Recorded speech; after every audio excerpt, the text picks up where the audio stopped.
with various distinct narratives of the pathway to development, and sometimes do confuse the African populace, and unfortunately sometimes confuse African policymakers.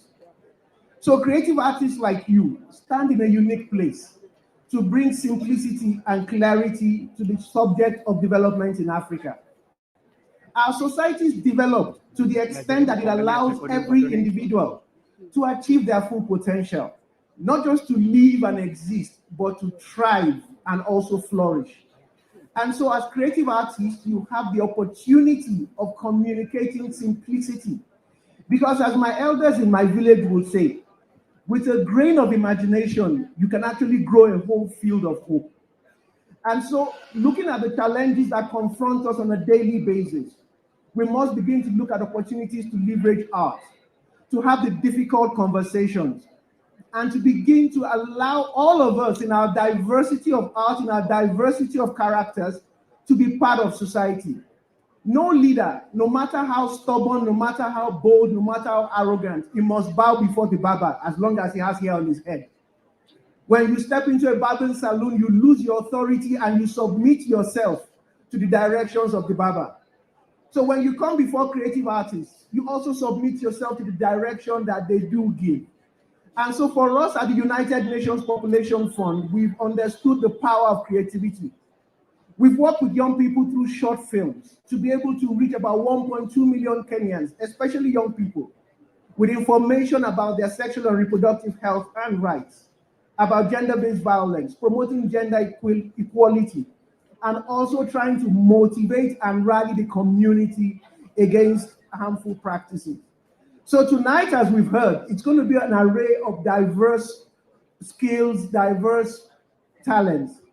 Society is diverse, and through art, we must ensure that we all accept the diversity and we leverage it together. Finally, we're working with the Chief Administrative Secretary of the Ministry of ICT, Youth and Innovation, Nadia Abdallah, through her book of Dreams and Whatever, and through an initiative we've called Indoto Alisi, to motivate young girls to dream, to hold on to their dream and to achieve it. Because if dreams were useless, then nature would not inspire us to dream.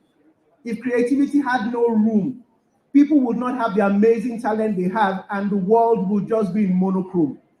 So because we dream, because the world harbors diversity, we look forward to the creativity of young people, of artists, of talents, to take us to a place where the diversity of every individual can be accommodated and harnessed for the common good. And as I will end, I will leave you with a few words of my own when it comes to dreaming. Dare to dream, because in reality, it costs nothing. It is nature's gift to every individual, social standing notwithstanding. As long as we have a mind, it is ours to deploy, to explore the limitless fantasy, which is for everyone to enjoy. Enjoy your evening. Asante Nisana.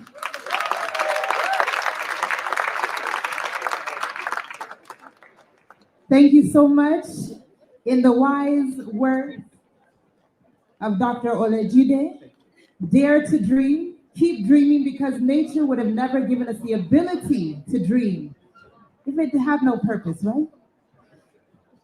Thank you so much for that opening address. So next up, as I told you, we'll be having a panel discussion.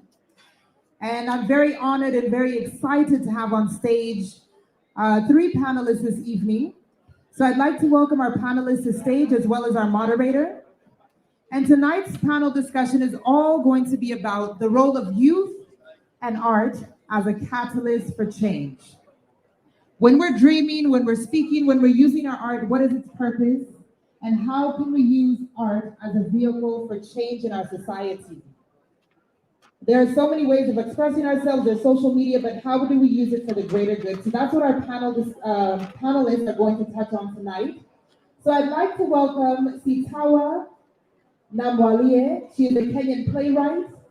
She is the author of the celebrated Cut Off My Tongue, Room of Lost Names, and Silence is a Woman. Let's show her some love, ladies and gentlemen. Sitawa Namwalie. Very powerful woman. We also have Peter Moll. He is an award-winning conservationist, founder and president of the youth organization Stand Up, Shout Out. Hey, and your outfit is shouting out loud. That yellow, black and yellow, I like it. Thank you so much for being here tonight, Peter. And also who will join us is Bina Maseno, who is the founder and director of Badili Africa, sorry. But to help us facilitate this rich conversation this evening, I'd like to welcome our moderator, Marcus Olang. Marcus Olang, he is a photographer, consulting writer, who likes to call himself a threader of stories. All right, so Marcus is gonna get on stage and thread this conversation about youth, art, and how much power we hold when it comes to the arts. Welcome, Marcus.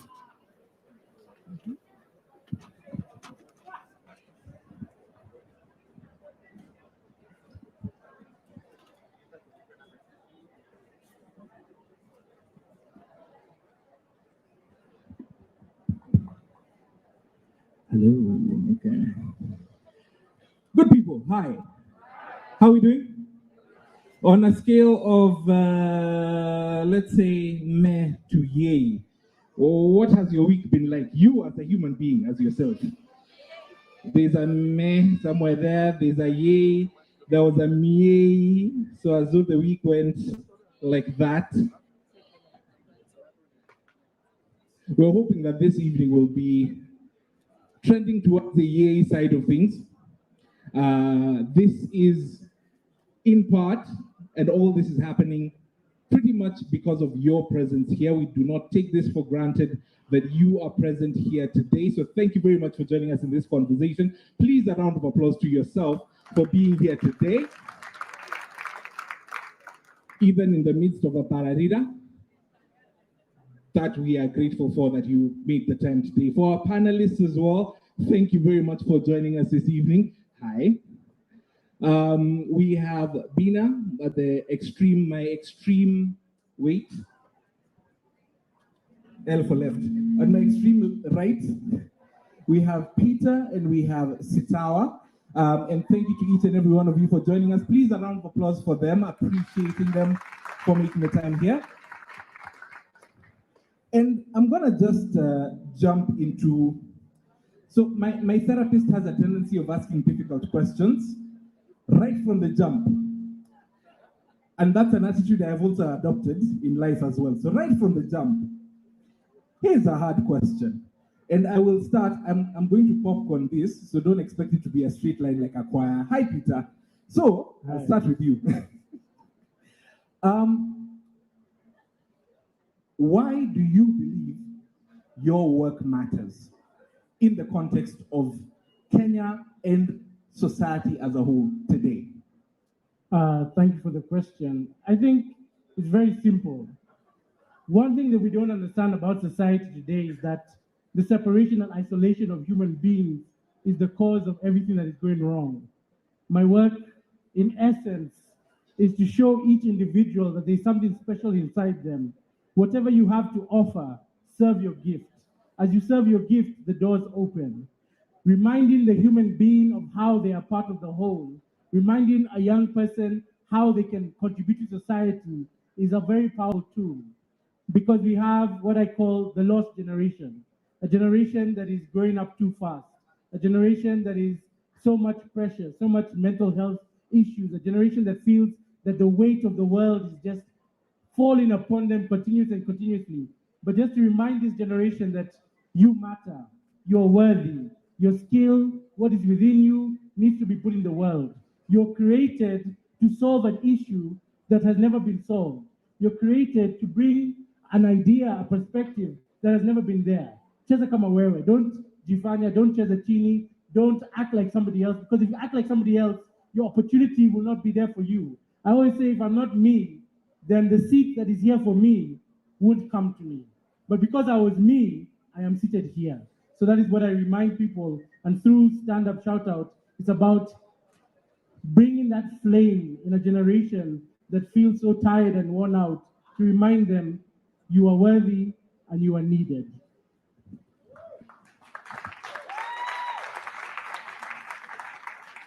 As part of your work, Peter, typically when we think about conservation, we think about environmental conservation. At some point, I read something about you doing work in language conservation as well, which was something I did not expect. However, we'll get back to that in a moment.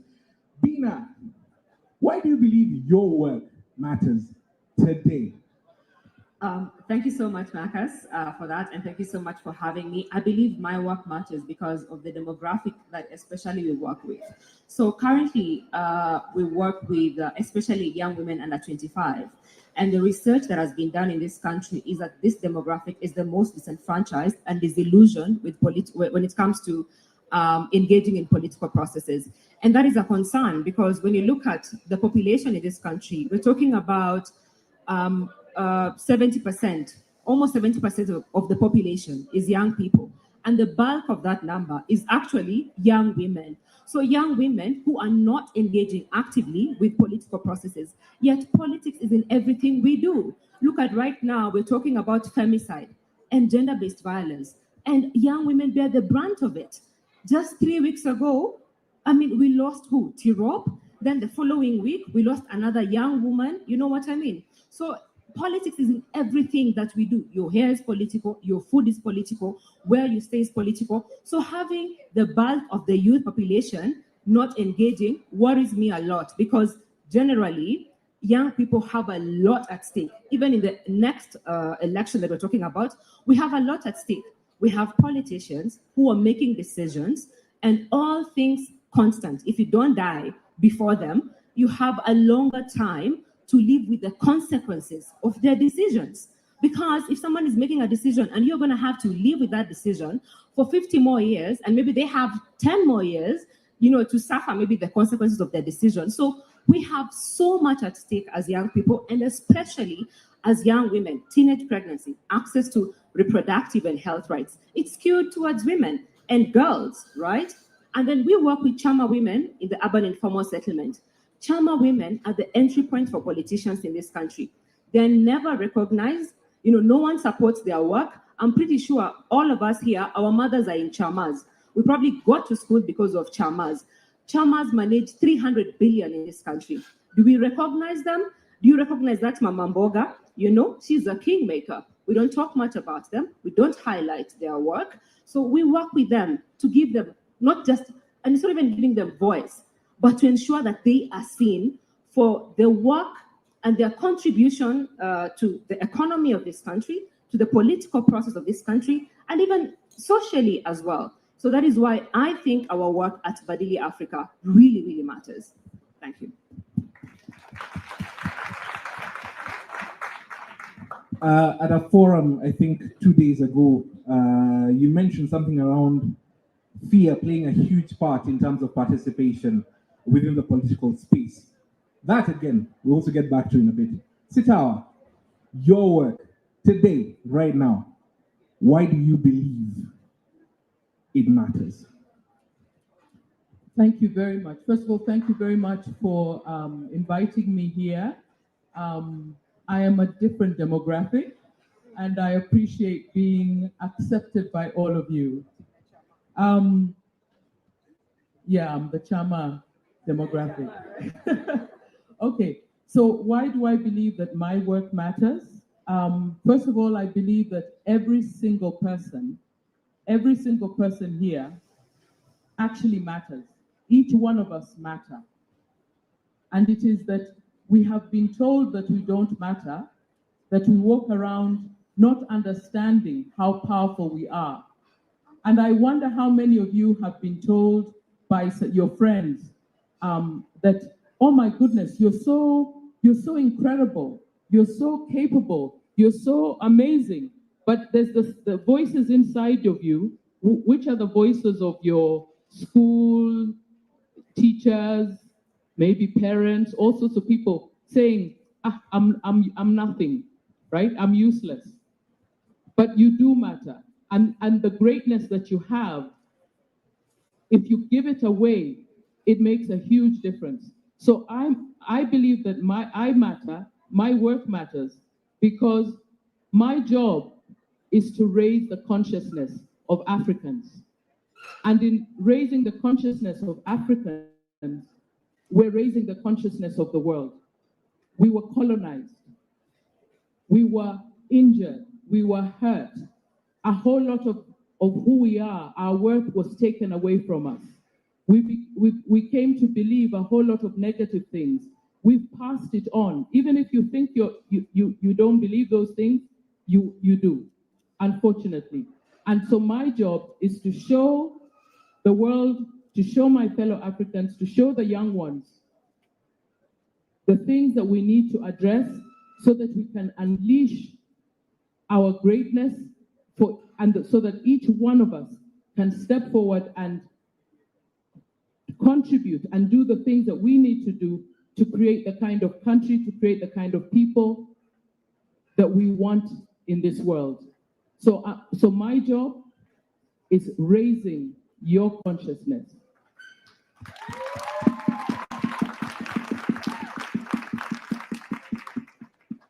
I'm going to ask a general question out here. Out of the people that we have here, just want to see by a show of hands, I consider myself a creator, and by a creator, I am a writer and a photographer.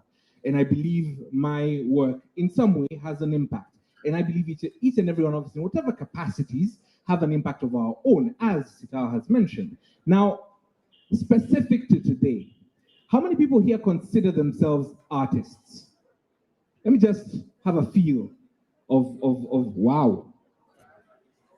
That's easily what?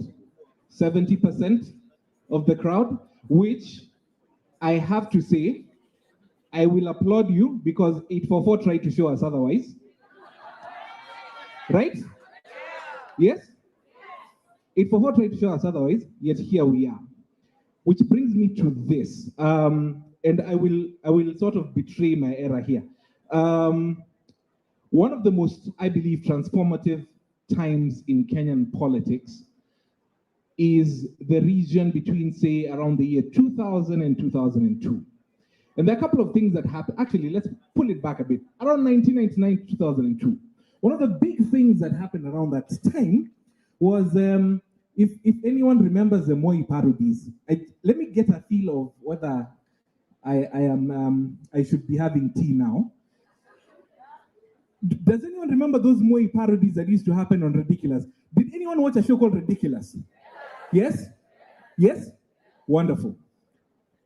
Around that time as well, there was a certain duo of rappers.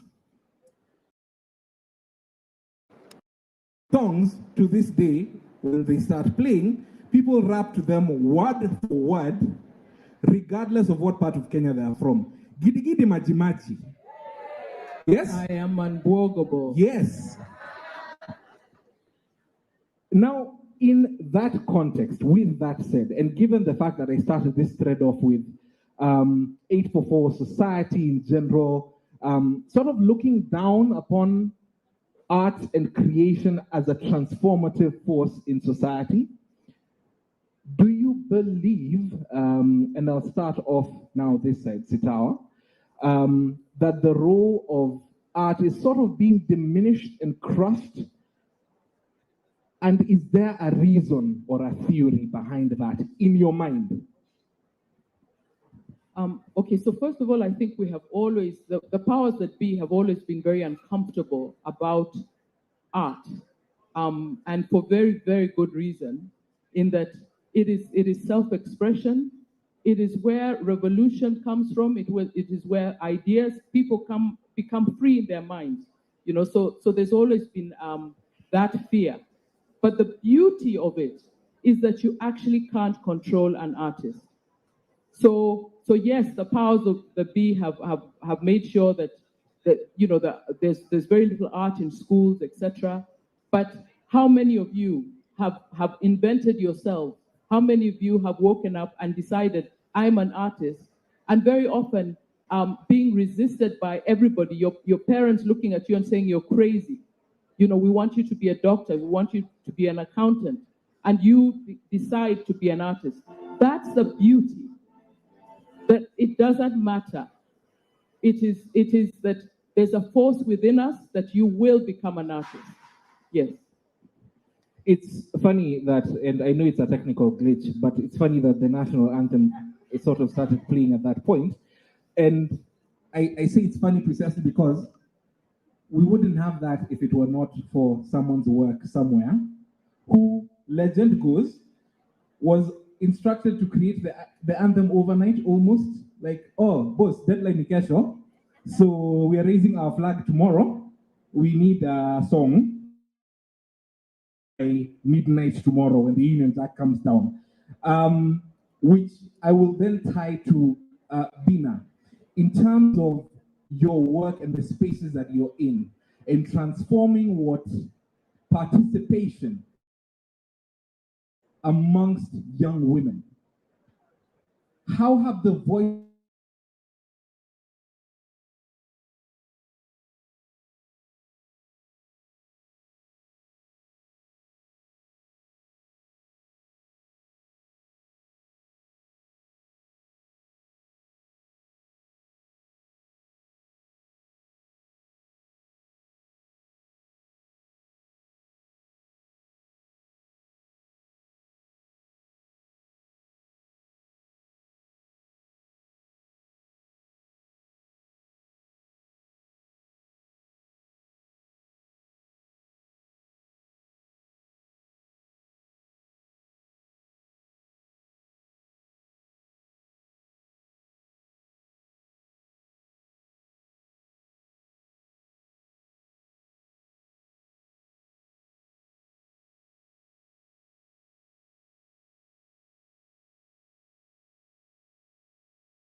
see the young women who are coming up and who are doing so much more out there, or maybe we're not doing well when it comes to actually mentorship.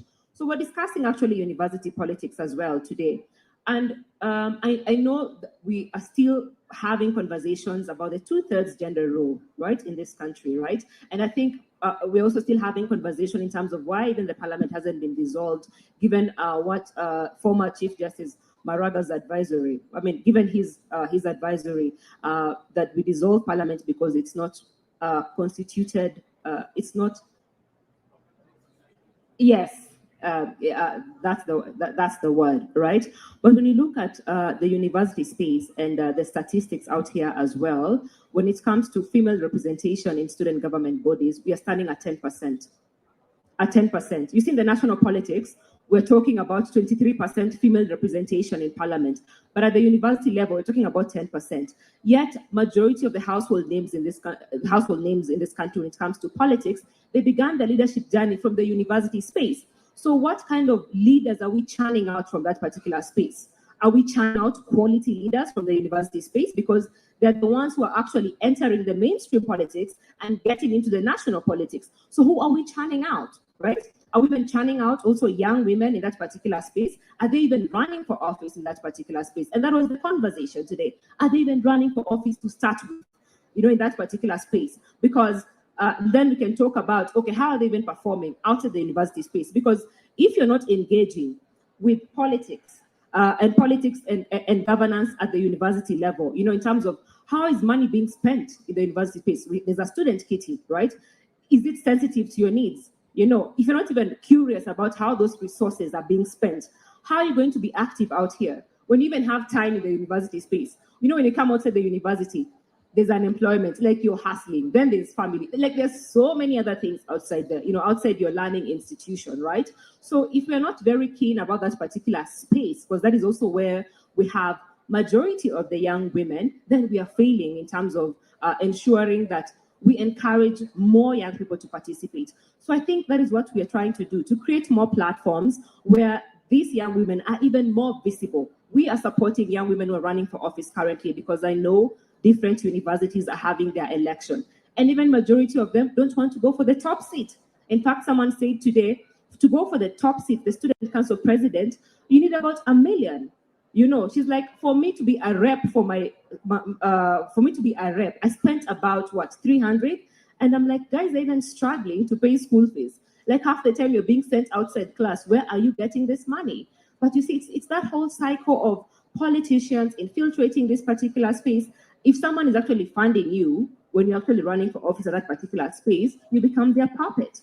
So I think there's still so much to do in terms of nurturing the next generation of leaders, and not just young women, but both young men and young women, because they're the ones also who get out here and infiltrate the political spaces, right? So I think it's actually both, not necessarily just young women. Yeah.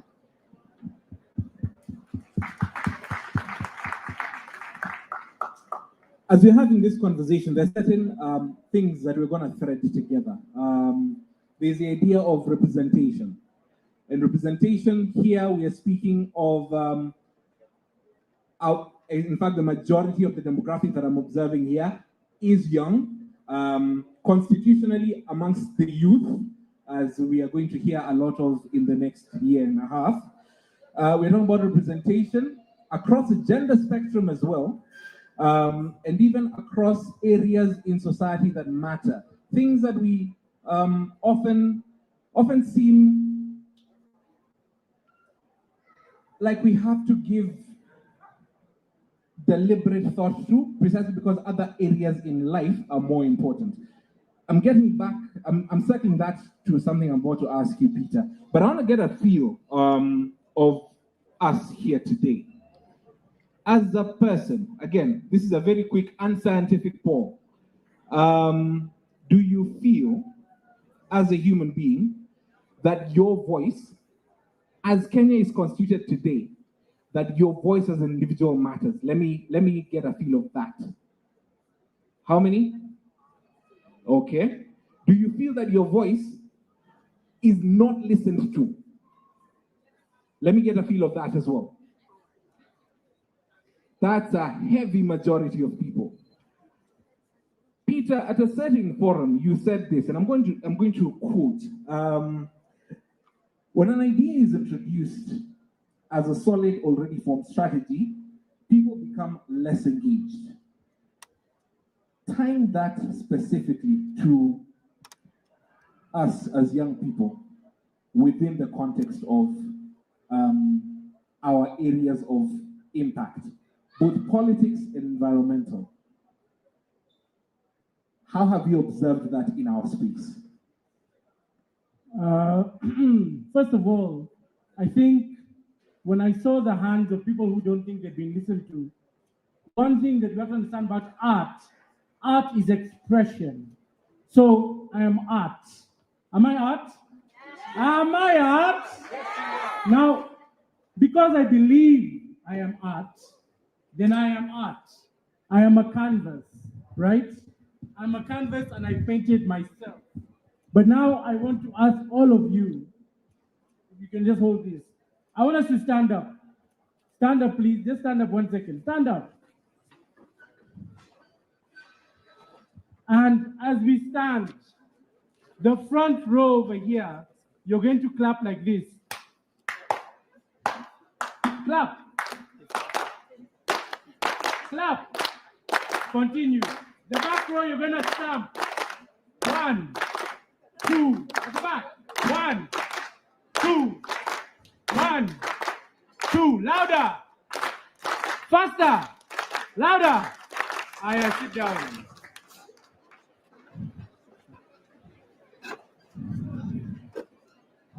There's something I want to explain to you about participation and expression.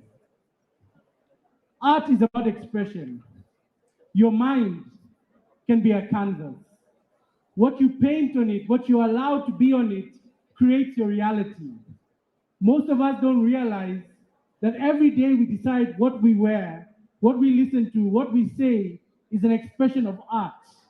When we talk about what I told you to do, the clapping and the stamping, some of you are enthusiastic. You're like, yes, finally, movement. Others of you are like, this guy is in a ball.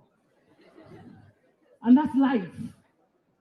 You see, most of the time we think we're not being listened to, or we're not contributing, or we're not being heard. Maybe it's because we're scared. We're scared to express because we're scared to fail. We're scared to participate because we're scared to fail and rejection. When you ask me the question of what I've seen that as young people and human beings, we want to feel safe enough to be ourselves. We want to feel safe enough to chase our dreams. We want to feel safe enough to stand up and express ourselves. But we don't feel safe with Chazachini, with Jifanya. We get frustrated because we have energy within us that needs a canvas for us to express and paint our reality. But when we don't have that opportunity, we get angry, we get depressed, we blame others. But really and truly, the first canvas you have is yourself. And if you're not willing to express yourself and be who you are, you can't blame anyone else. Music, art, spoken words is all expression. And if all these brilliant artists never dared to express themselves, no one would have seen their insight, no one would have seen their vision. When you ask me the question you asked me and I bring it back, I think the number one issue we have is we don't have a home for a mentality as young people. We don't have a space, as my sister talked about, where we can come together and have like-minded individuals who don't think like us, but share the same values, share the same goals, but we have different techniques to reach there. I think the one thing we need as young people is to try and come together more, try and create these home for mentalities, these safe spaces where we can be free, as my elder sister talked about. Freedom is dancing in front of an audience. Freedom is speaking who you are. Freedom is singing when you want to sing. Freedom is expression whenever and wherever. Thank you.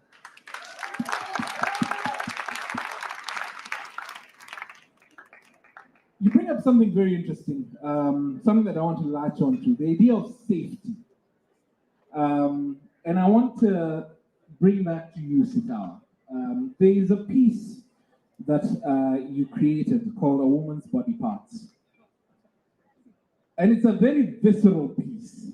Like if you allow yourself to sit in repeated reading of that piece, it's very visceral. There's a particular sentence, the entire thing was powerful. There's a particular sentence that brought that gravity home for me. A woman must have the ability to reattach her body parts every time they fall off. A woman must have the ability to reattach her body parts every time they fall off. I'm going to do, so this is why I'm thankful for it for 4 on some level. You know how in literature classes you'll be told, what is the subtext in this piece? I got the feeling that even with the framing of that particular sentence and how the entire piece was framed, there was an element of subterfuge. And what I mean by that is, they don't just fall off, do they? Pieces of us don't just fall off. ...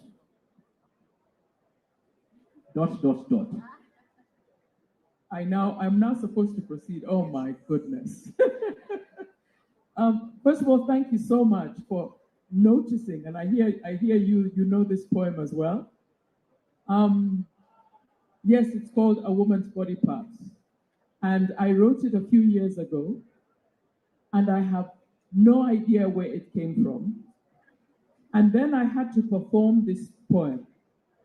And I had to take 2 days out to learn it because it goes in the opposite direction of where everything is supposed to go. And it was impossible. It was really difficult. And I'm so thrilled that you love it. And if you think about Kenya right now, and you're a woman, I assert, this is the conversation women are having. This is the conversation women are having. Young women, old women.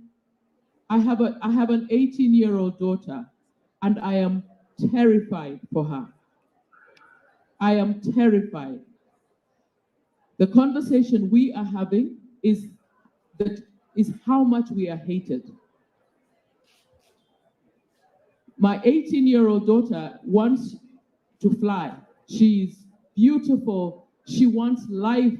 She wants to express herself. Gorgeous, gorgeous. And every time I see her stepping out of her room, I'm like, no, go and put on some clothes. Cover. She loves to bare her midriff. I can't tell you how crazy it drives me. Go and put on clothes. Go and put on clothes. Okay, you're using a public transport. Okay, if you have to, wear a hoodie. Cover yourself up until you get to a place where you're safe. Because somebody's going to make your body parts fall off. Somebody's going to make your body parts fall off. Okay? We've been watching a certain governor and a certain young lady and a certain musician, I'm not going to name them, plausible deniability, right? In legal terms. And I'm horrified as to how this young woman is being treated. I think it's incredibly brave. This is a powerful individual, and she's gone. I'm not going to sit here and wait for one more year until your term ends. I am off. I'm living my life now, right? And what is everybody saying? Oh my goodness, they want her body parts to fall off, right? A whole lot of people are on social media is horrific, yeah? So when I was growing up, I watched what it is to be a woman from my grandmother. My grandmother, whom I'm named for, Sitawa, called herself Omkhana Wechimbu.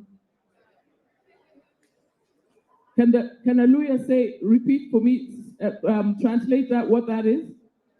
Just shout it. Omkhana Wechimbwa. Someone laughed somewhere there as though they understood exactly what you said. They understood. This guy understands. Just shout it. Omkhana Wechimbwa means daughter of dogs. That's what she called herself. Okay? Because she was abducted from somewhere and she had no people. Yeah? And then I watched her life and the limits, and I watched my mother's life, and I watched the lives of my aunties, and I watched my own life. You have to have the ability to reattach your body parts because they will fall off. And hopefully you won't get into a situation where your life is ended.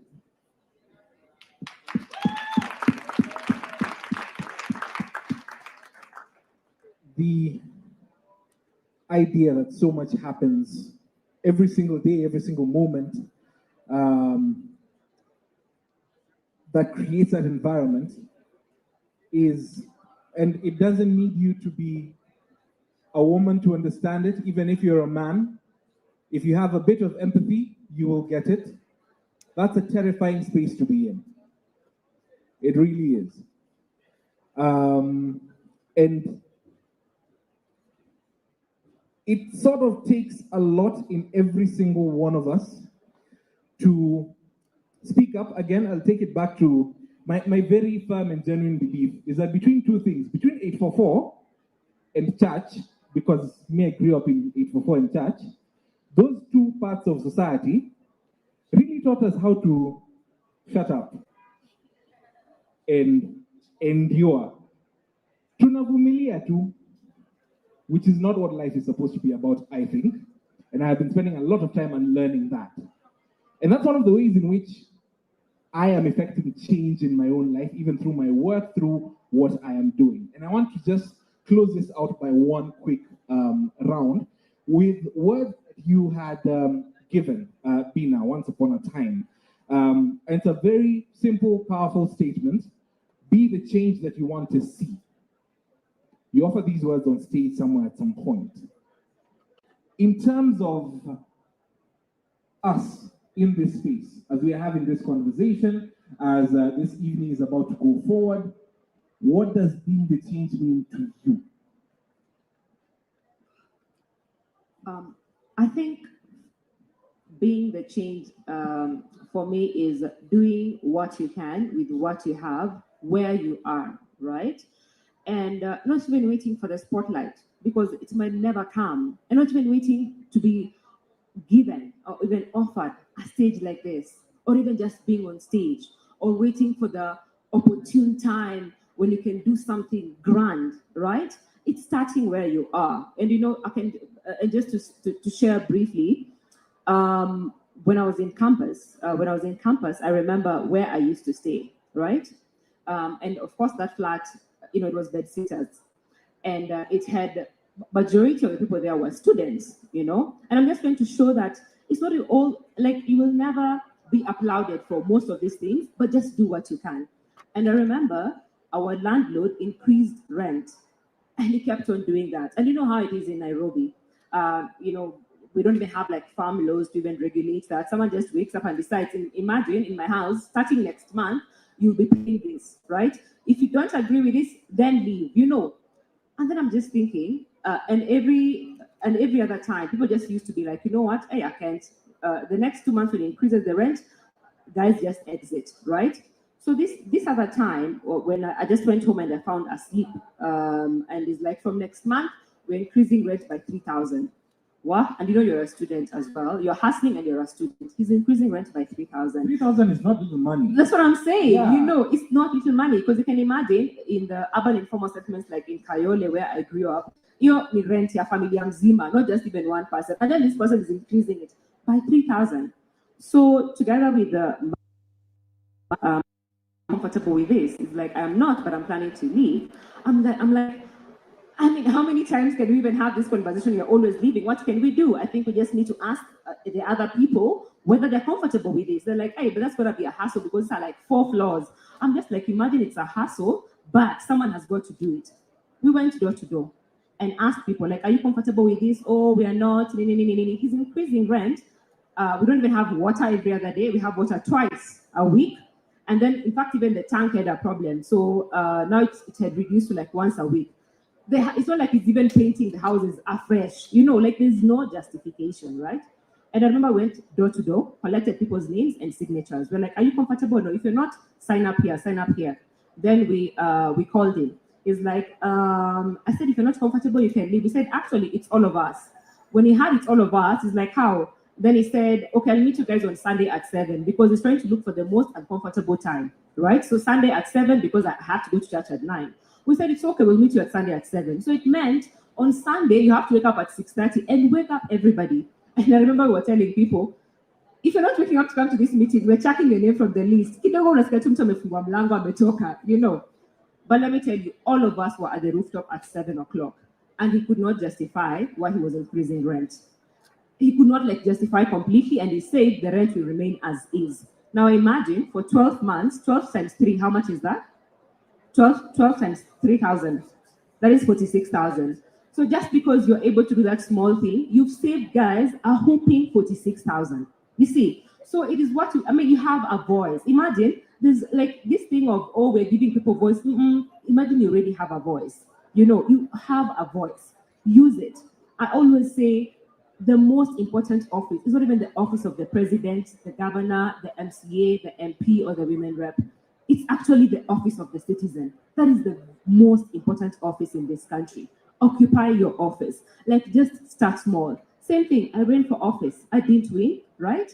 I decided, okay, what then can I do to still achieve the same goals? And then Badly Africa was born. So I think we all have something.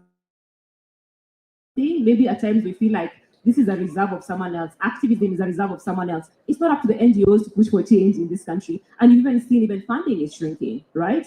It's not even up to Sitawa to push you with her, like with the amazing poems, like she does. I think we all have ways we can contribute. Whether you're an accountant, whoever you are, whether you're a farmer, we all have ways we can contribute. And I think we just need to purpose to really occupy our offices as citizens.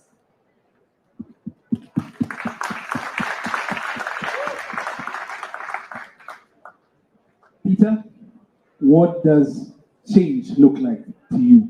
Be the change. I think change to me is people waking up to the reality that no one is coming to save you, and being you is the most beautiful thing that you can be. I think change to me is the awakening of the realization that when you hold back who you are and when you hold back what you can do, you're denying the world a secure future. Change to me is the understanding that everyone here tonight will try and find the special thing within them if they haven't found it because they have been told it is there. Change to me is understanding that we have dreams. Our dreams need tomorrow, and tomorrow needs nature. We need clean air, clean oxygen, food security, and no matter what you do, you must contribute to a nature positive 2030. Because if you don't contribute to this nature positive 2030, then your dreams do not have the chance to see reality. I think change to me is everyone here unlocking the chains, the voices, the things that have held them back for so long, that told them they can't, they're not enough, they're useless, they're not beautiful, and unlocking those chains to allow themselves, to give themselves permission to succeed. And I think change for me is showing up to that job, showing up to that place, showing up to that opportunity, and being more and doing more. Allowing yourself to influence your space, to color the future, to create. I think one thing people don't understand, the chance to create is the most powerful thing we have ever been given. And I just want to finish with one thing. I want everyone to close your eyes. Don't worry, no one's stealing from you. Everyone just close your eyes. 1, 2, 3, close your eyes. And I'm going to say a word and you finish the sentence. 1, 2, 3. I am. I am. Now we're going to do it together. Close your eyes. 1, 2, 3. I am. I am. Now you're going to say I am with me and finish the sentence. 1, 2, 3. I am. So as I finish, I just want to say thank you so much for this opportunity.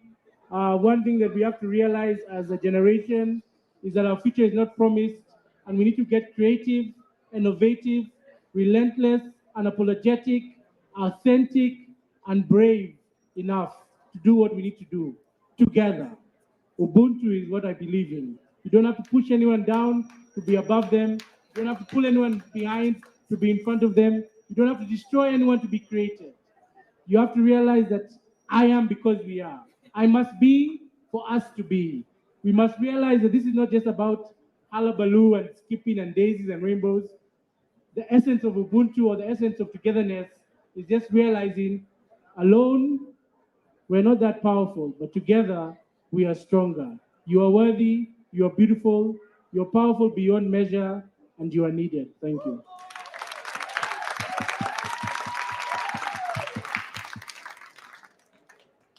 Sitawa, what does being the change look like to you? For me, I am a storyteller, and I believe in the power of storytelling. If you think about it, many of you know when you see somebody who is Jewish.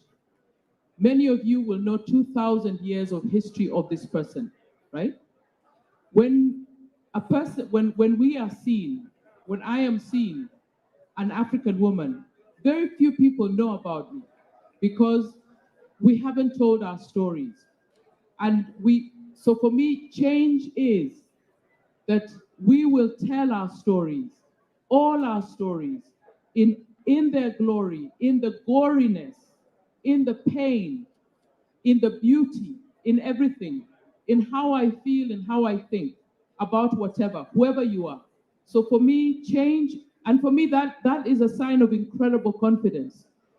It takes incredible confidence to accept to be known. It's easy to hide and complain about how other people are telling our stories, and it's not wrong. It's wrong. It's not correct. They only depict us in one way, the single narrative. But are you willing to tell your story? Are you willing to share yourself? And for me, that is the change, and it is happening. I mean, film is exploding in this country. There's so many poets, coming up, playwrights, the musicals.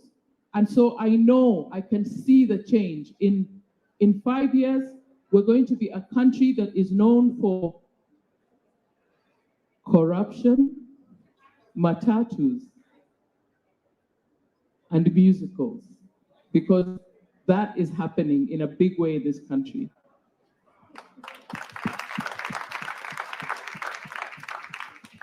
I'm going to close this out, and this is not me, Marcus, the moderator, speaking. This is me, Marcus Olanga, human being, speaking. Listen, what they've said, your voice matters. Your voice matters. Regardless of the decades of people who have tried to tell you otherwise, your voice is worth something. And people are trying to suppress you and your voice precisely because they know we're 75% of this population. 75%. Out of every, walk anywhere, out of every 4 people, 3 of us are below the age of 35. If we decided to just sit down and do nothing, this economy collapses completely. If we decide to shift the conversation a different way, in a different place, it will move. It only moves when we decide we're done taking the bullshit. Oh, wait, what's the rating on this? Are there children? When we decide we're done taking the bullshit, things move. And they will move. Historically, every single movement has been driven by people below the age of 35. Which leads me to, so that's number 1, your voice matters. Number 2, if you're in a position of power and privilege, and I can see you, I'm just not going to point at you to put you on the spot, but you will know yourself. When you're in a position of power and privilege, and you see something happening and you don't speak it out, or you don't speak on behalf of someone else whose voice is being silenced, you are complicit. You are a bully. You're also a bully. You have to use your privilege. You have to use your voice for the benefit of other people as well. That is what impact is. That is what power is.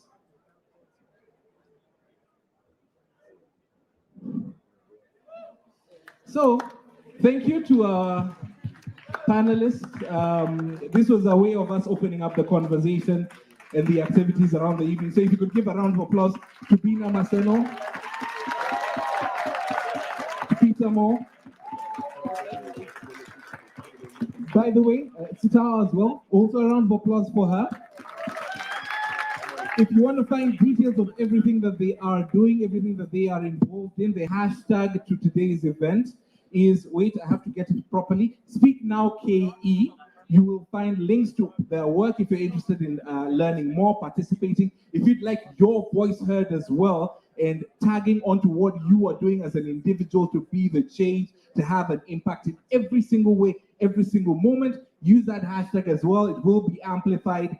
And I am hoping to see you on the Twitter streets, on the Instagram streets, on the TikTok streets, although they are more of a viewer than a participant, and also in real life as well, as we effect the change that we want to be. Thank you, good people, for being here tonight. I will hand it back to Angela. Thank you.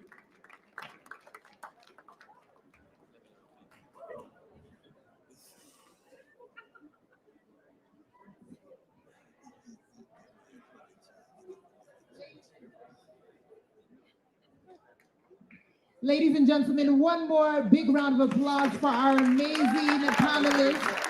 A big thank you once again to our moderator, Marcus Olam. A big thank you to Bina Maseno. A big thank you to Peter Moll. And of course, a big thank you to Sitawa Namulie. Thank you all so much for the rich conversation, the inspiring conversation. Like they said, your voice matters. Yes? Let me hear you all say, my voice matters.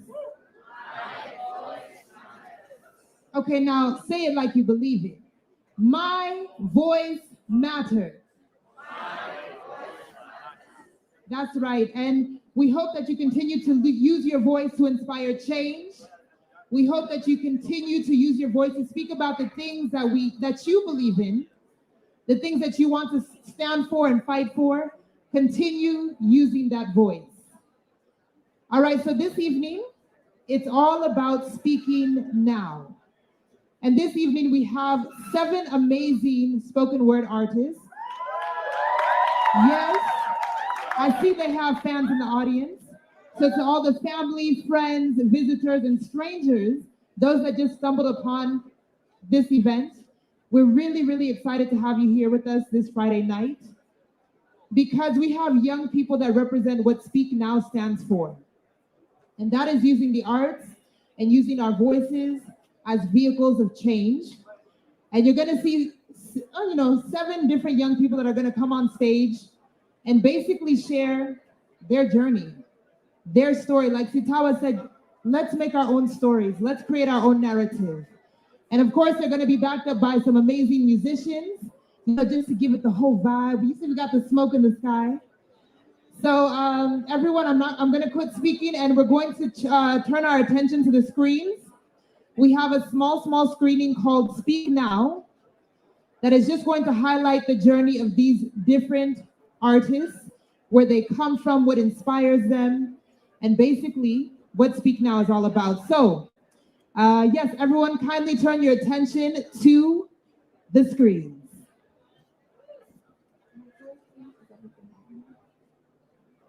It is courageous and daring. It is loud and unapologetic in its chaos. I've decided I prefer poetry over written apologies and the inner thighs of a woman over the back of a mat. I've decided I would choose cynicism and bars over ever having to look another therapist in the eye.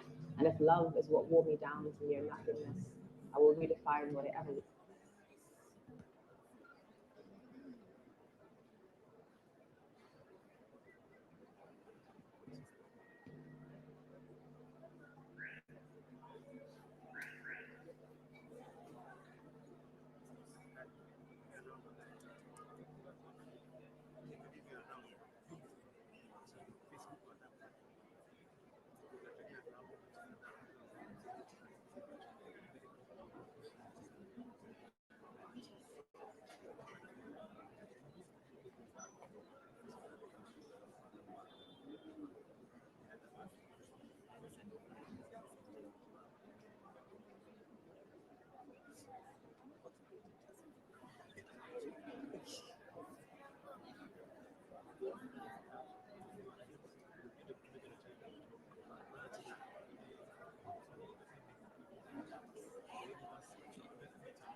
All right, ladies and gentlemen, just give us a few minutes kindly, just having a few technical difficulties.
All right, ladies and gentlemen, so I think we're going to have the video shortly.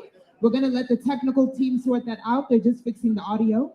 But in the meantime, we're going to welcome the band on stage. All right, so they're just going to warm up the stage for us. So let's show them some love. We have Beluka on the bass. We have Tony on the keys. And Kibamba on the electrical guitar, on the drums. Ooh. All right, so let's show them some love as they bless us with their musical talents.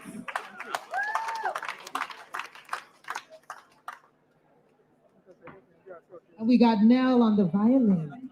Ooh.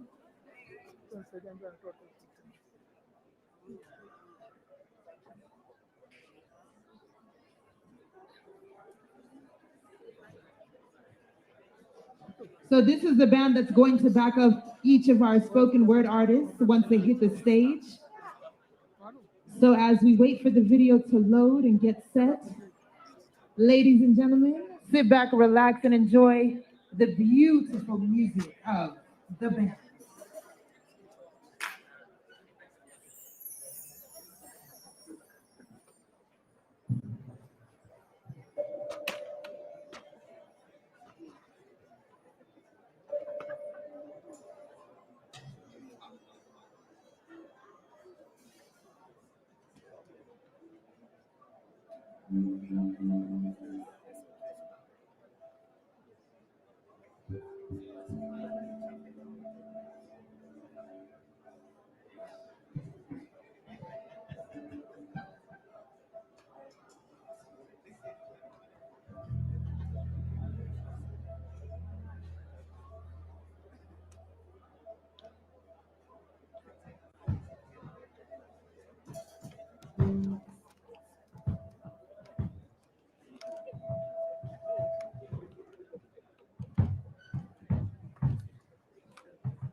Hey, let's show some love for the band. That was Bruno on the bass, Tony on the keys, Nell on the violin, the Christian on the drums, and of course, Dom on the sax. Thank you, gentlemen, for that lovely live performance. All right, it looks like our video is ready. We have the okay? We're good to go? Thumbs up? All right, so ladies and gentlemen, I'd like to introduce the mini film that just introduces the journey of all of our spoken word artists that are going to grace the stage just in the next few moments. So this is their introduction into their world, into the journey that they've taken so far, and into their life mission. So kindly turn your attention to the screen. Thank you. And unapologetic in its chaos. I've decided I prefer poetry over written apologies and the inner thighs of a woman over the back of a man's hand. I've decided I would choose cynicism and bars over ever having to look another therapist in the eyes. And if love is what wore me down to near nothingness, I will redefine what it ever was.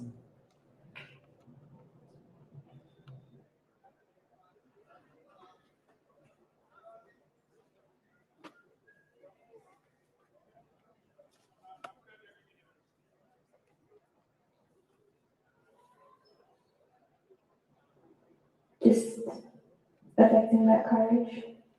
Allowing myself to accept that this is a part of me and putting it out there makes it feel more real. And sometimes I write because I want to be able to look back and not regret that I didn't say anything about it.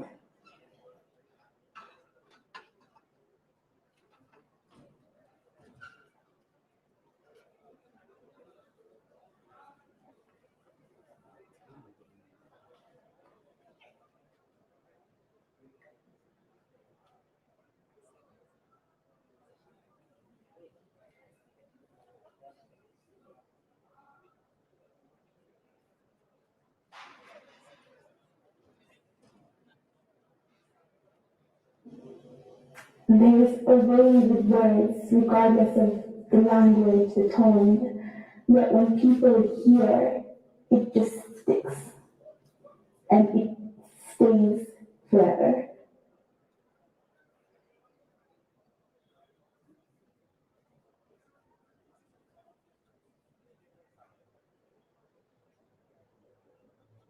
When I see paper, when I feel a surge of emotion, sometimes just catharsis, brutality, pain, love, experience, lack of experience, it changes as the wind changes. But every single piece that comes out of it is true in its form.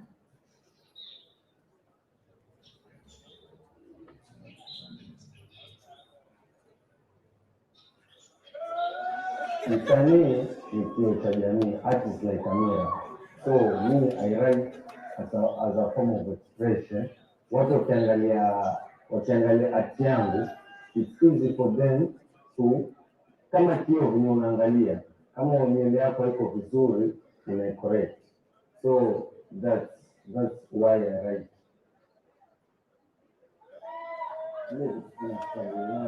As a young person, especially huku Mombasa, unemployment na violent extremism take a high note. Yeah, because watu kama wana jobs, it's easy for them to Mombasa ni lead bana. Al-Shabaab, Al-Qaeda, ISIS, wote uniambona nisikia kwa hiyo dunia Boko Haram. Kuna mtu wa Mombasa ndani. Na kwa sababu hii bahari watu wanachukulia rahisi. So mimi art yangu kwa ambayo ningependa ichange the most as a poet ni kwamba nataka kuchange behavioral change. Hizi vitu watu wanafanya ambao walisemi ambazo ni ngumu kwa watu wengine kama music, rap, kuweza kuwa conflict. Ukinwai niko na opportunity, so I'm changing that behavioral change. Ndio watu wanaweza kuwasaidia kwa jamii na watasema at the same time.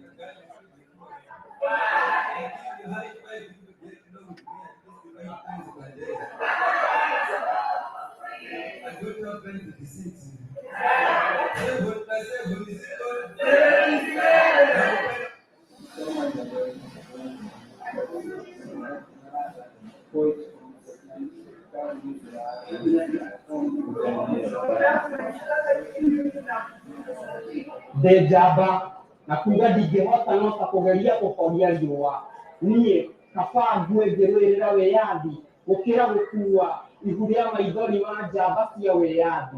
Mimi ni machozi ya mnyonge amejua haki na mtaani mwizi anamwibia simu. Mimi ni kilio cha jamii.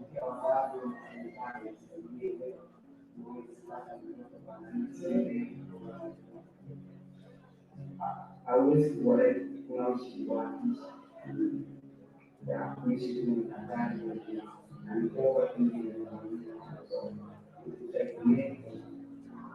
then tushari kwa kujua sisi hatujui, so tutafanya kila mtu ana mtu na mwenye anafanya ndio best design au kuingia people and divine where you are doing something you survive others.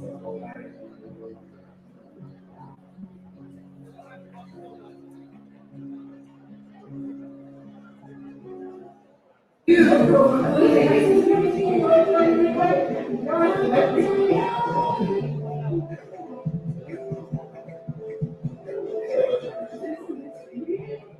Stella. And I live up to it, I'm quite Stella. Occasionally I sing acapella, but mainly on storytelling. Even the words and wine schemes of inviting me to share in my dreams and my mind, and time you will find that a star shines brightest in the darkness.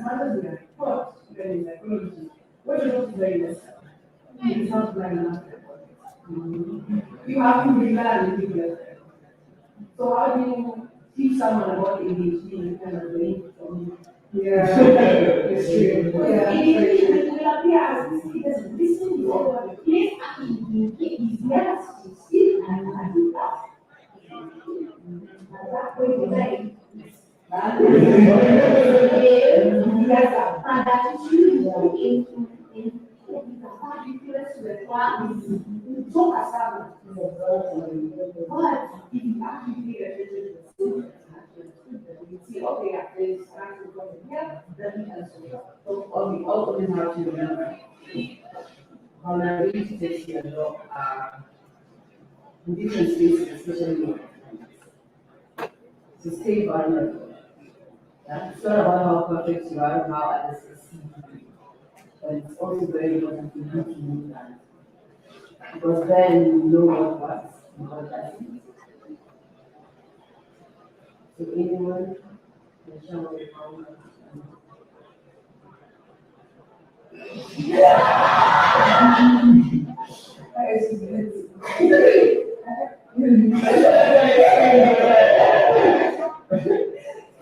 That's my, so basically, me, because the point that yeah, eating very good, people think that I'm so sad.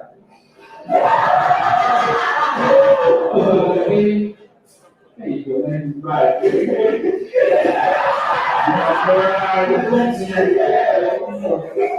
But basically, that's what in my house, half the month of I eat my own.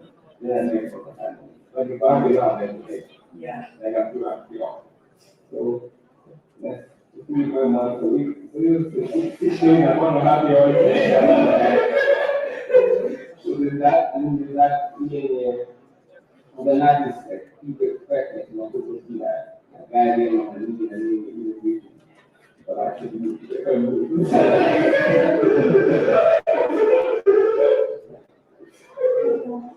Thank you for that.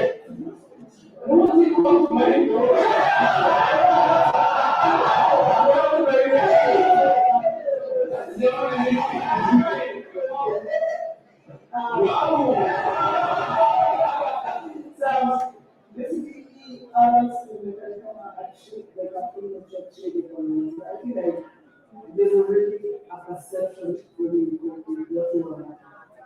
I about myself. Like I do fully like I know how to do things. I feel like they know like I have my shit together. But really it's not really the roots. Roots was first I feel like how I see myself. I still have a long way to go. That's how I'm feeling. I really have a long way to go as a person.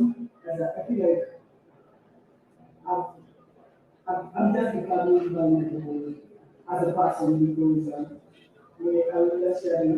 I didn't know I have so much more around me, and it affected even how I perform. So I wouldn't want to perform anything that will get me things because like and it even affected how I relate with people. I like people that understand, but the moment very closer, I don't know, because I don't know.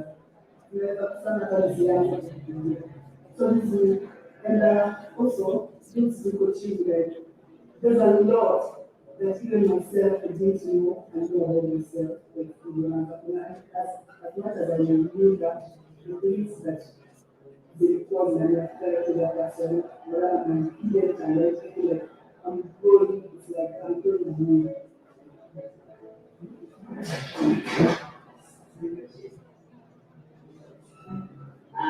So besides I see myself, erratic, fragile, brave, talented, unstable, and driven. And from the other side, I think other people abundant, tenacious, strange, loud, disagreeable, and honest.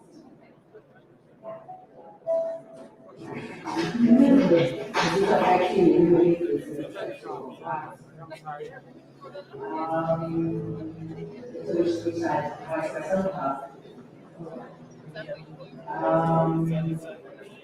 I guess so. I guess I've been told like when like 3 times or 4 times that great sharing so much that I don't have a problem with that. I have a problem with being comfortable, to be honest. I feel like putting myself safe. I decided to stop believing in an afterlife and instead start believing in destiny. I rebooted my faith in trips and oceans in a split second right before a roller coaster drops. And laughter in quiet street corners and the magic inside of tiny oceans. And wonder and the preciousness of looking at life like a child. I'm on my list, but I could be. I'm not sure if there's anything else worthwhile.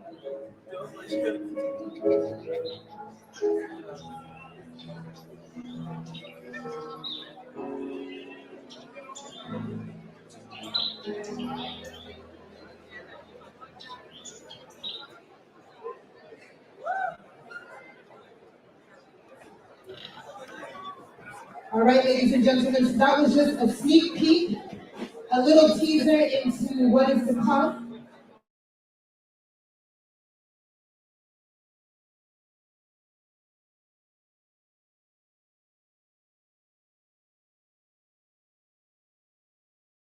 Different flows, different energies, but they all have depth. All right, so without further ado, ladies and gentlemen, please help me welcome my brother from the coast. Hey, we have Seth out there. I love it, and I ask all of you, let's give these young people the respect and attention that they deserve. So let's make noise and let's show them some love. So to kick off our poetry session, ladies and gentlemen,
pen na paper, nachora mistari mwenye picha.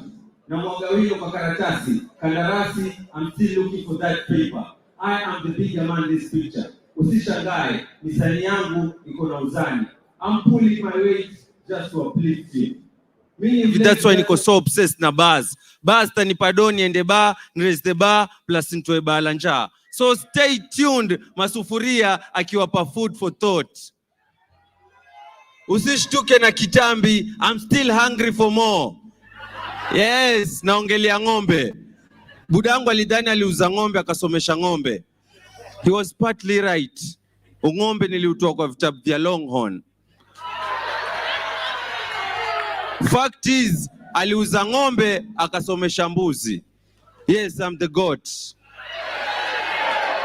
Mimi ni ule mbuzi na la kwa urefu wangu wa kamba. Paka wenye beef wanaojaribu kunipok, mimi wasamee.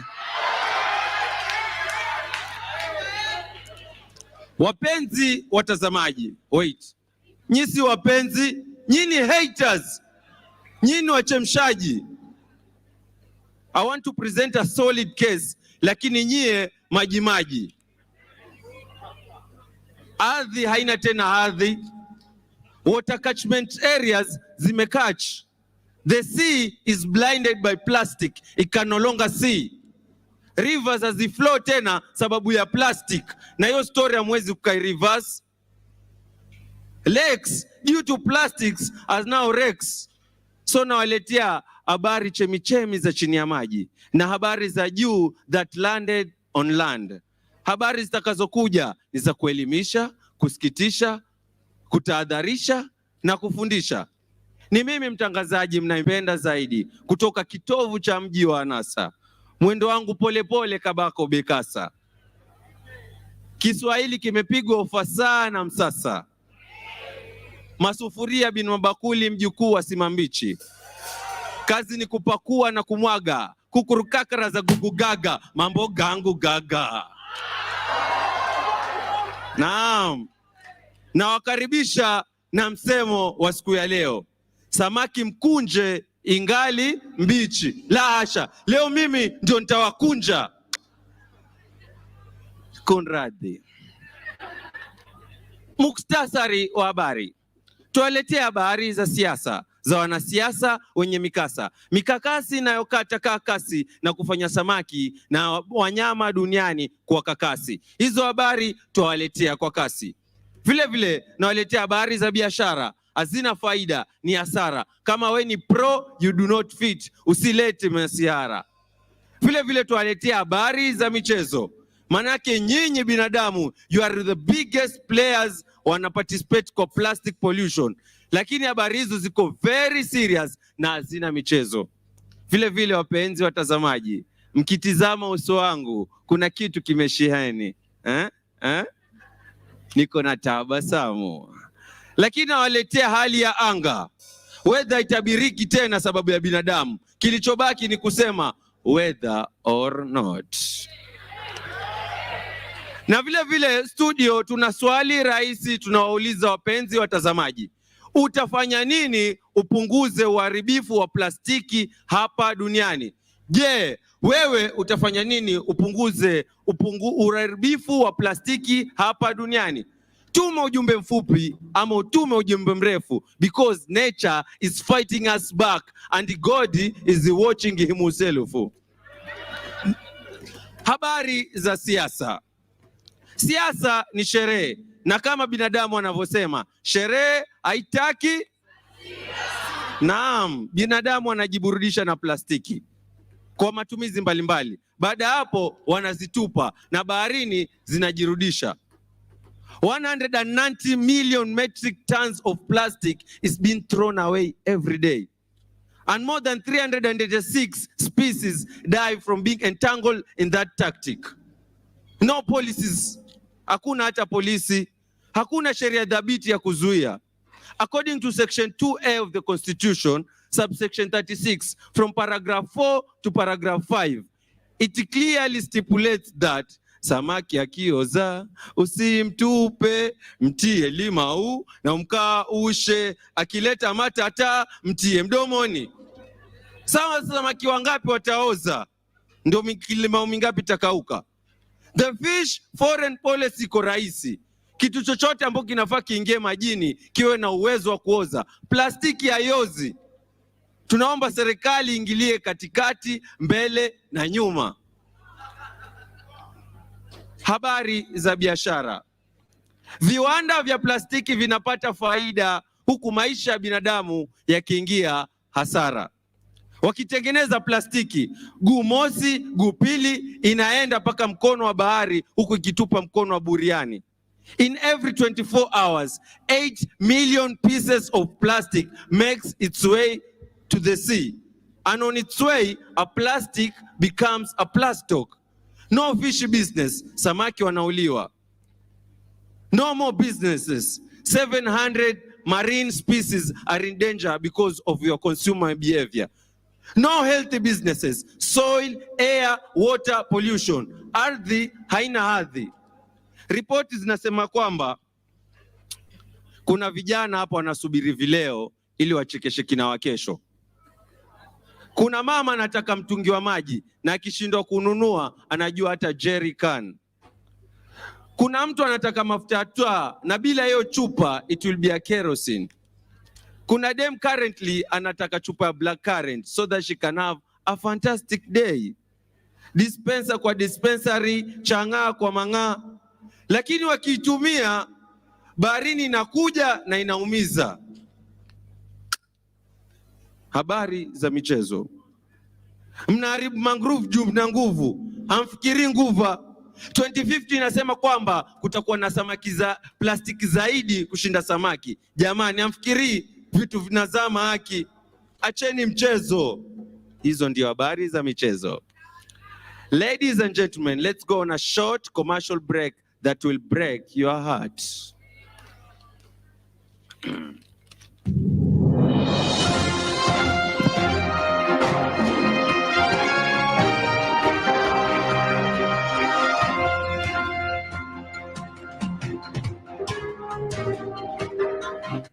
Je, mwili wako ushawahi kuuma, macho kutoa bila kupoa, hamu ya chakula kupoteza? Jaribu Corona. Ni virusi vyenye hatari mbalimbali kama kupoteza uhai. Kaa chini, usiende karantini, nawe duniani itakuabidi utatupa mkono wa buriani. Jaribu Corona. Kwa maagizo zaidi, usiende kwa daktari. Je, ushawahi ona takataka huko nje za masikio matano? Zinaitwa COVID litter. COVID litter, our new litter in the world. Na wapenzi watazamaji, karibuni tena studio.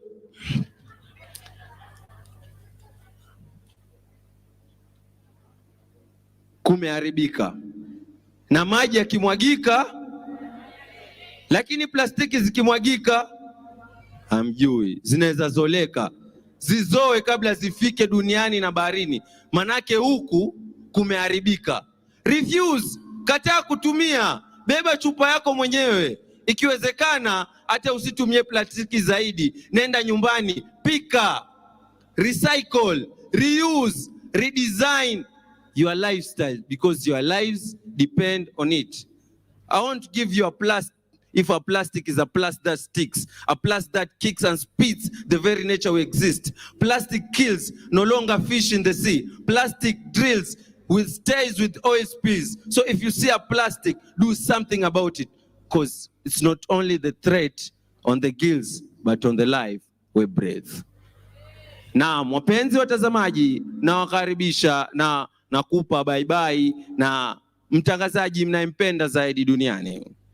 I'm Jeff Koinange, and I would like to leave you with a Swahili saying, Chamkufu mwanafu usitupe baharini, utaenda huu ha ha na hii.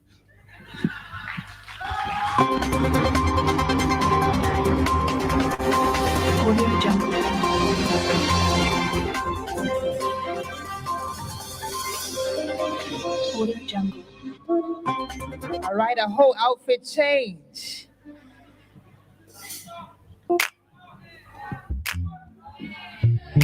Our brother from the coast, Masufuria.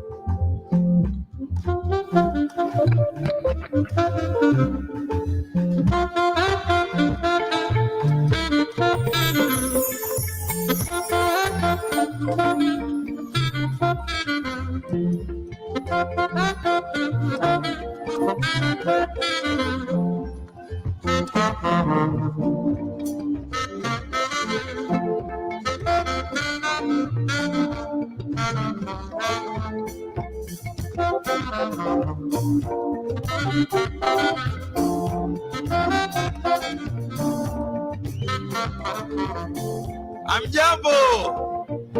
Oye. Mko salama?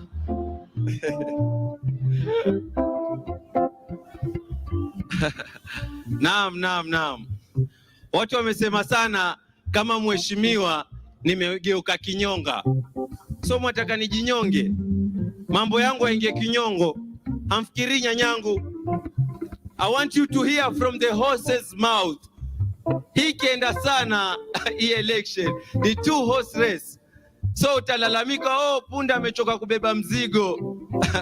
but utalalamika hadi sauti yako iwe hoarse, na mimi nitakukimbia kama farasi. Nilipokuwa mtoto mdogo, mamangu alipotaka kwenda kazini, nilimwambia mama usiende. Alinunulia peremende nyamaze. Nilinyamaza, alinihonga. Primary na seko nilikula gomba. Yes, niliiba mtihani. But thanks to that results zangu zilikuwa poa. Uni sikusoma, nilifeli ile noma. But babangu alisetia kazi na mlango wa nyuma.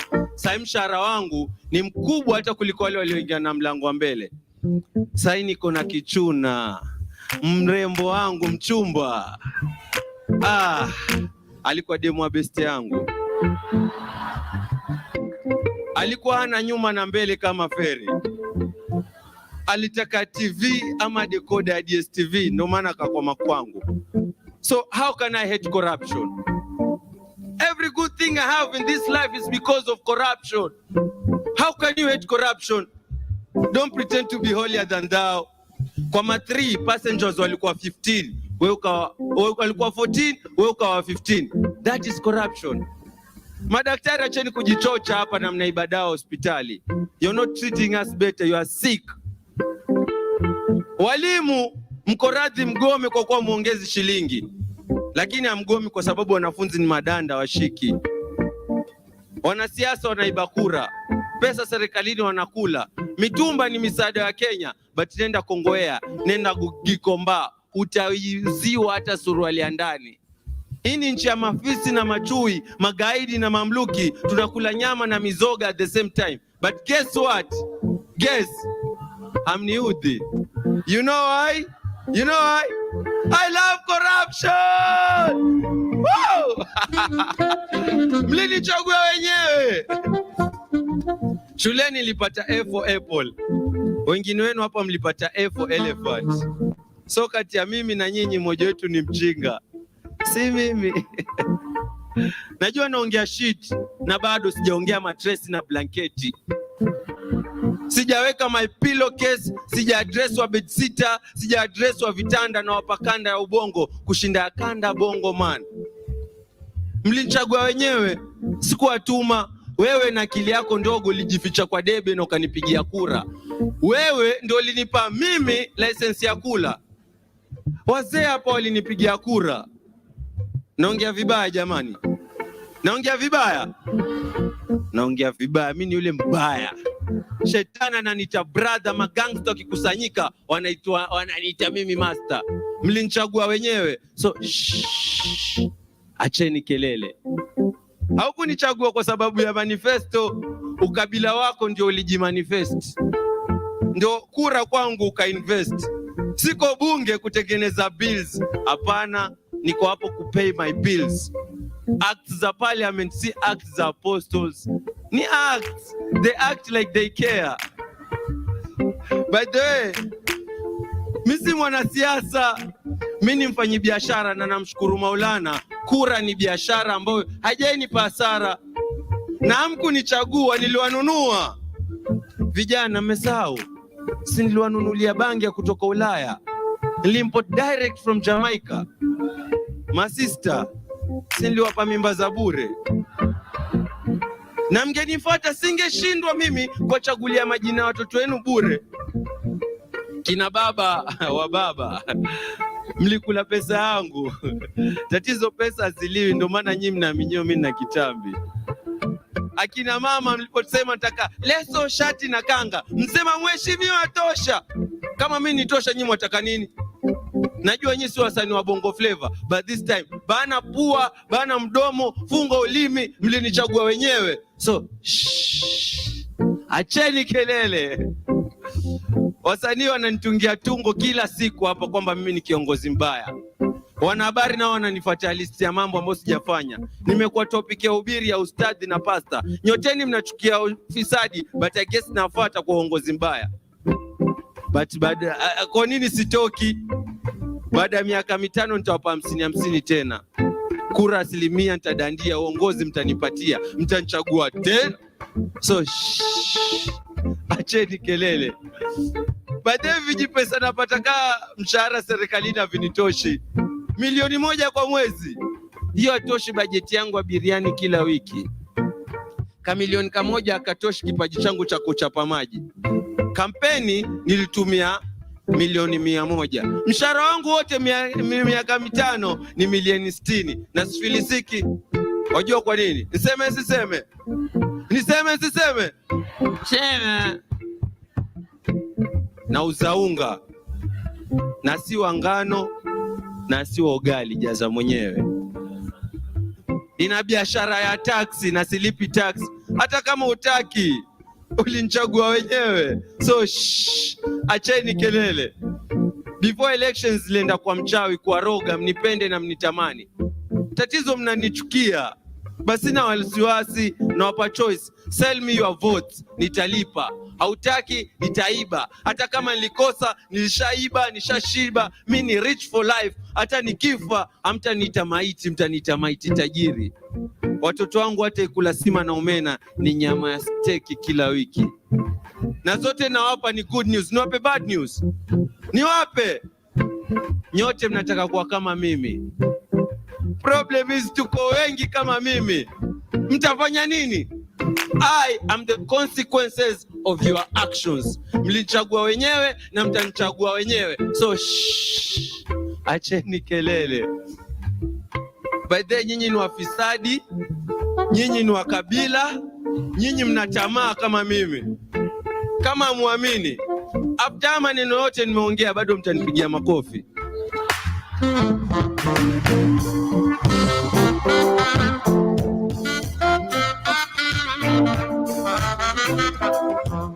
Ladies and gentlemen, let's give it up one more time for Masufuria. Hey.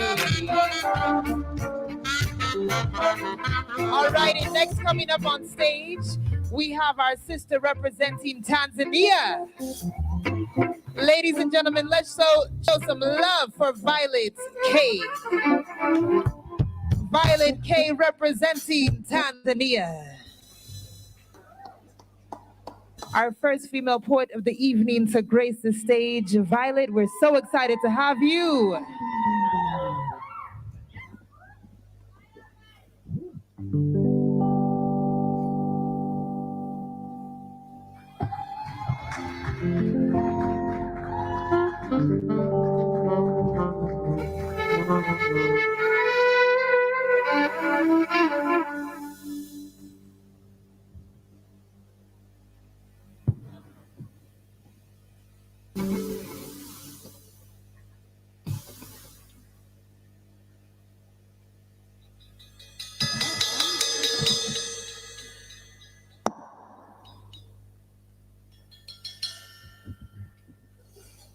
The mic is on. Hello? Okay, there we go. All right.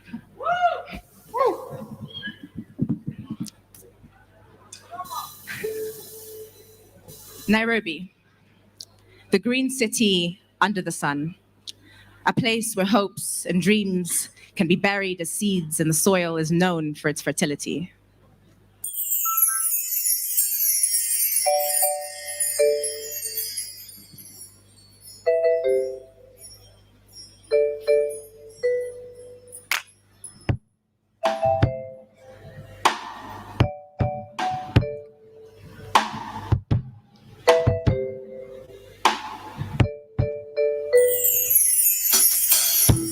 What are we if we are just numbers? No, life is bigger than another. Some just suffer, others prosper. Same mirror, different matter.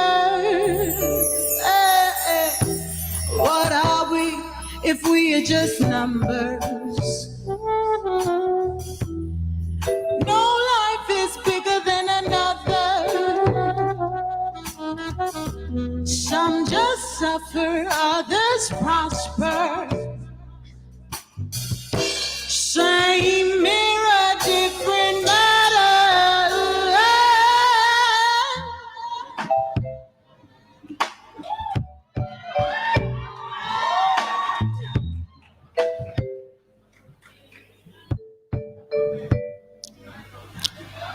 They say the future is in the hands of the younger generation. But given zero opportunity in a land where opportunists are the only ones that make it, these same hands are being left penniless by the only people with the power to change it. And how can you influence a capitalist system that values money over individual lives when your individual life means nothing without money? They say the future is in the minds of the youth, but these same minds are being driven to the corners of addiction, and there are no rehabilitation centers for people who can't pay. These same minds are being neglected by a system that claims to provide education for all, but education for the wealthy follows a different curriculum than education for the poor. We're taught different things. We are socialized in different ways in the same city. One child is getting a participation award just for trying in a school that teaches values like honesty and vulnerability and how to love people safely. And another child is being born to parents who have never seen the inside of a school building. Tell me, what are your chances of succeeding when the odds are stacked against you from the very beginning? We call them unsavable. We turn our heads away when we see them. We are numb to the feeling of people dying in the same streets we pass daily, comforting ourselves with the thoughts that it is not in our control, that we're not the ones that did this, that if it's not our fault, then it's not our responsibility to fix it. But then whose is it?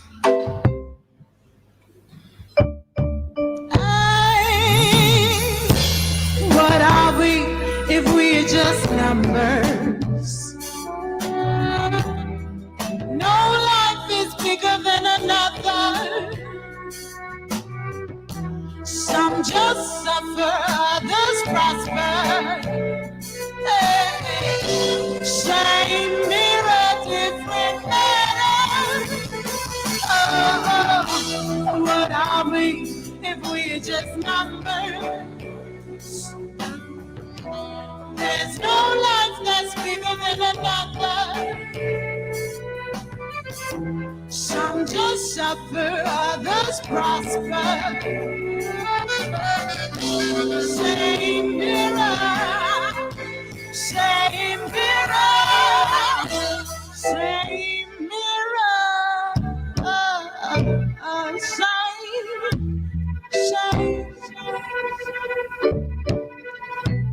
Different matters. Same, different matters.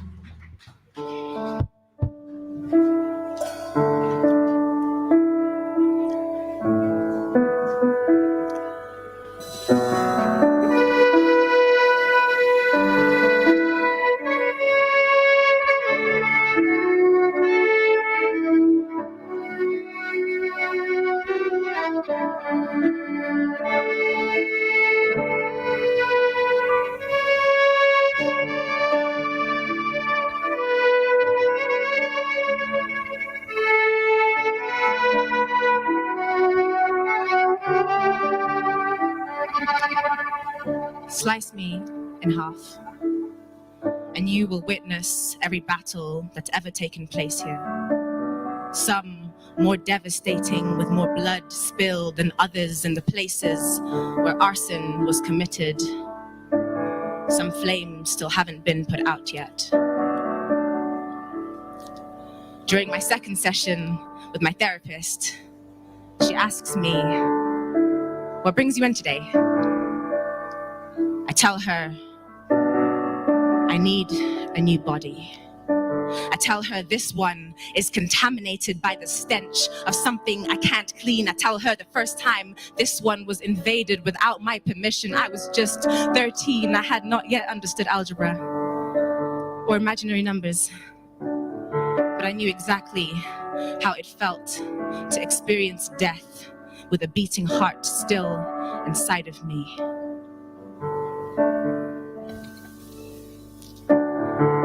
Temple, a building devoted to the worship of God. That is what the scripture says the Lord made our bodies to be, but this one has been broken into and stolen from. So many times it has gone from temple to abandoned church building, and now instead of beautiful paintings hang broken glass from all the times people have forced themselves in without my consent. I tell her how I spent my 18th birthday as a sacrifice at the back of a stranger's car, how I don't know a single woman who doesn't have a story about a time when her own body wasn't hers, how I have not bothered to report a single incident to the police because, well, I won't have an answer when they ask me, so what were you wearing? How much did you drink? She asks me, how do I help you? I tell her, I need a new body.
Woo! That was very powerful and very inspiring. Ladies and gentlemen, that was Violet K representing Tanzania and really just speaking up for the girl child. Thank you so much, Stella. Next on stage, sorry, I said Stella. Thank you so much, Violet K, for that performance. And remember, as our poets come on stage, audience, you're doing a wonderful job of snapping for our poets, so keep it up. So next on stage, we'd like to invite Stella.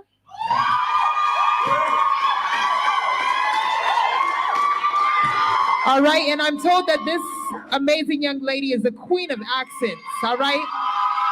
So Stella's gonna take us on a journey through the world with her different accents, all right? Stella is over there on the stage, lighting up the stage with her beautiful fro. Thank you very much, sir. Thank you. Ladies and gentlemen, Stella.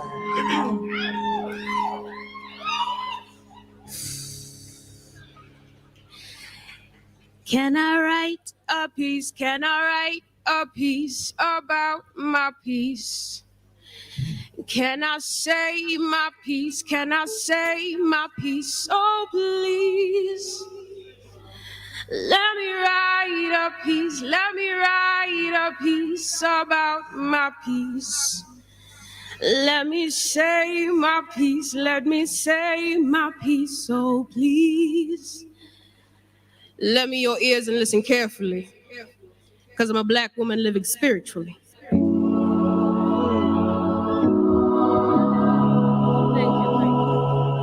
I had the audacity to wake up today, put my feet on the ground with the power of God and make Satan pray. I walked out of the house with my head held high and a stern face, the kind that looks at you and puts you in your place. Don't try me, because you'll have the right one on the wrong day. Let me your ears and listen carefully, because I'm a black woman living secretly. There's layers of hurt underneath a facade of she's so strong. I'm expected to take it and take it all, even though I know the other person is wrong. I'm avoiding labels like unapproachable. The angry black woman, she got an attitude. Forget that. Be unapproachable. It means less people are likely to try something stupid. Get angry, because we still have to push and pull and fight and scream for rights that we should have today. Get an attitude. Don't shrink yourself down for people out here who are only trying to crush you. Let me your ears and listen carefully, because I'm a black woman trying to live free. I'm trying to free myself of demons passed down to me. There are people out here tripping me, glass ceilings stopping me, but I will not fall. I will fly above them all. Let me your ears and listen carefully, because I'm a black woman living magically. My hair alone defies gravity. The sun is my lover. See how she dances on my skin. Ranging from caramel to midnight, each shade a magnificent sight. We're curvaceous, vivacious, our culture contagious, and it's evident. Look at how many people are trying to be us. Let me your ears and listen carefully. I'm out here speaking my piece so I can have my peace of mind, and I'm asking you, don't make it harder for me or mine. I'm just a black woman trying to survive. So, can I write a piece? Can I write a piece about my piece? Can I say my piece? Can I say my piece? Oh, please. Let me write a piece. Let me write a piece about my piece. Let me say my piece. Let me say my piece. So please.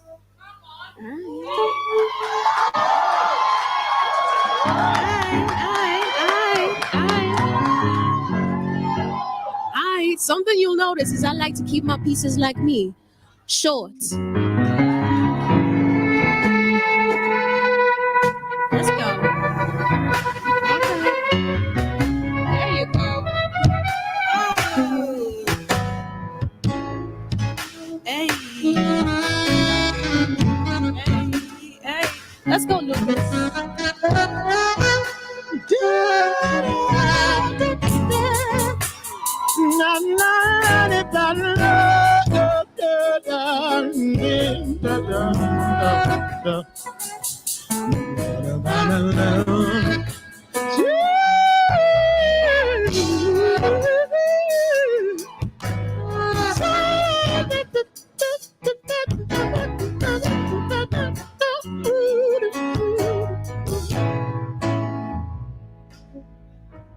Pardon my tongue as it tries to skip but slips on words unsung, as it fumbles with its L's and R's and P's and B's, as it reveals the roots that make up me.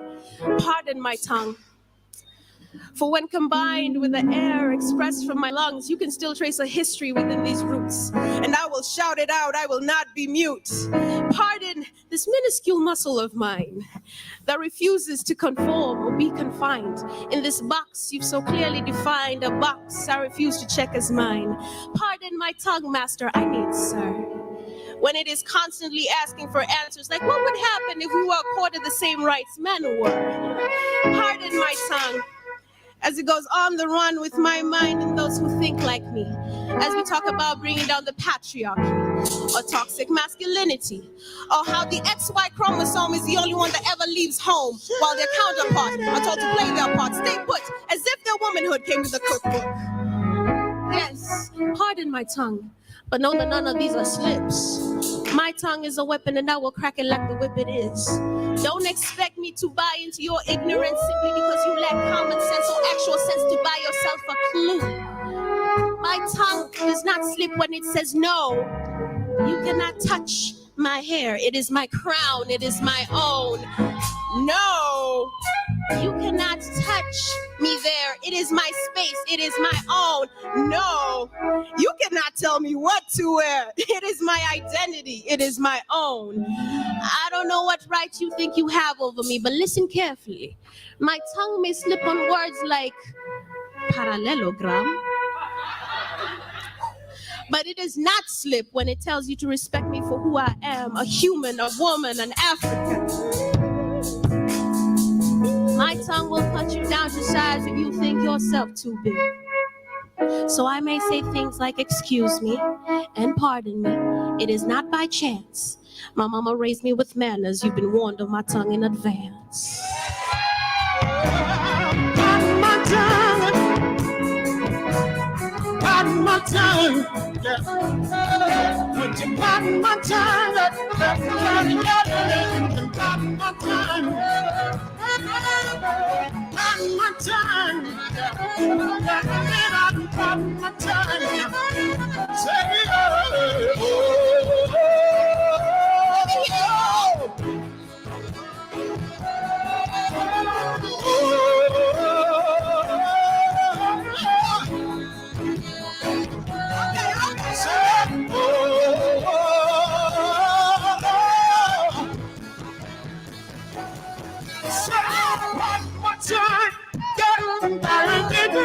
pardon my tongue. Pardon my tongue.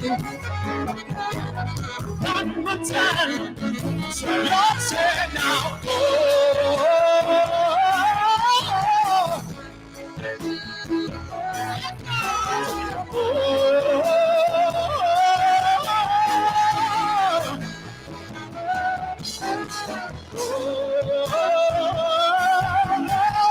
pardon my tongue.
Ladies and gentlemen, let's make some noise for Stella. Hey. All right, that was Stella accompanied by Lucas. And my goodness, Dawn on the sax. You were just blowing your lungs out. We loved it. Pardon my tongue. Hey. All right, so next on stage, ladies and gentlemen, I hope you all are having a good time. If you're having a good time, let me hear you make some noise. Yes, this is Speak Now. And the next person to hit the stage and speak right now is Rabian.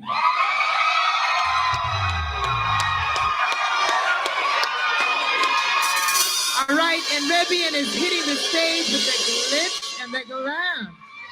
Woo.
Where I come from, having a son is a curse. Mothers, no longer ululate for a baby boy. For every birthday is a reminder that it could be the last one. You'll need a good photo, for you'll never know when his death will occur. You'll need a thick skin for the numbing anxiety you'll be getting every time they're not back home by 7 p.m. You'll need a strong heart for the panic attacks you'll be getting every time there's a gunshot. Mother, you have to keep on praying that the rumors of a dead body in your area doesn't belong to your child. Because here, youths are the leaders of tomorrow until they are too tall. And the government needs to remind them that they are not above the law. Until they get dreadlocks and tattoos. And then they are no more. Maybe they are not decent enough for the future. Maybe their blood is too hot for a Kenyan leader. That's why this system freezes their bodies.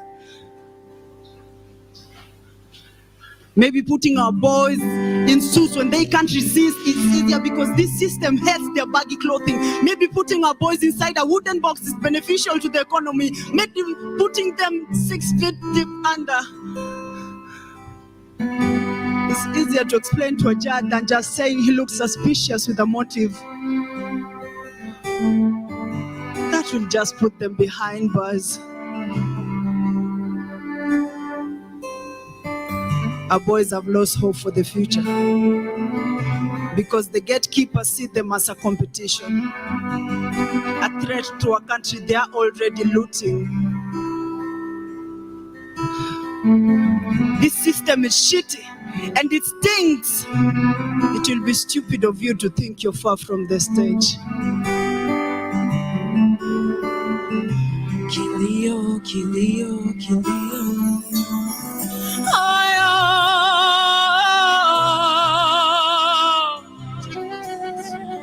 Baraka ya mwana ikageuka kuwa laana.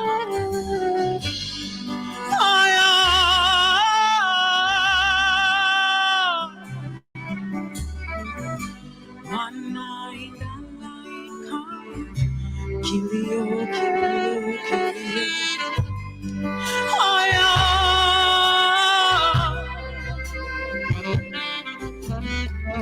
Baraka ya mwana ikageuka kuwa laana.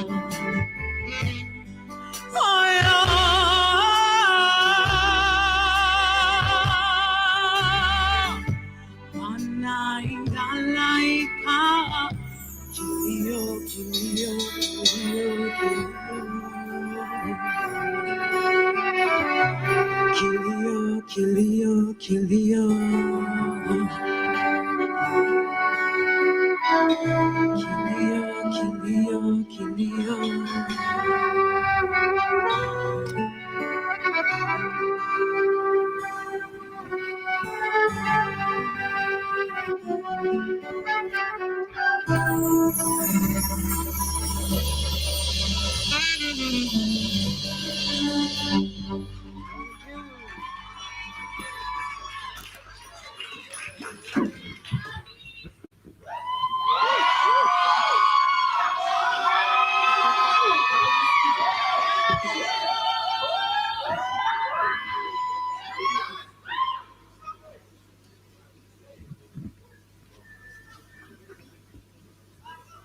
Hi.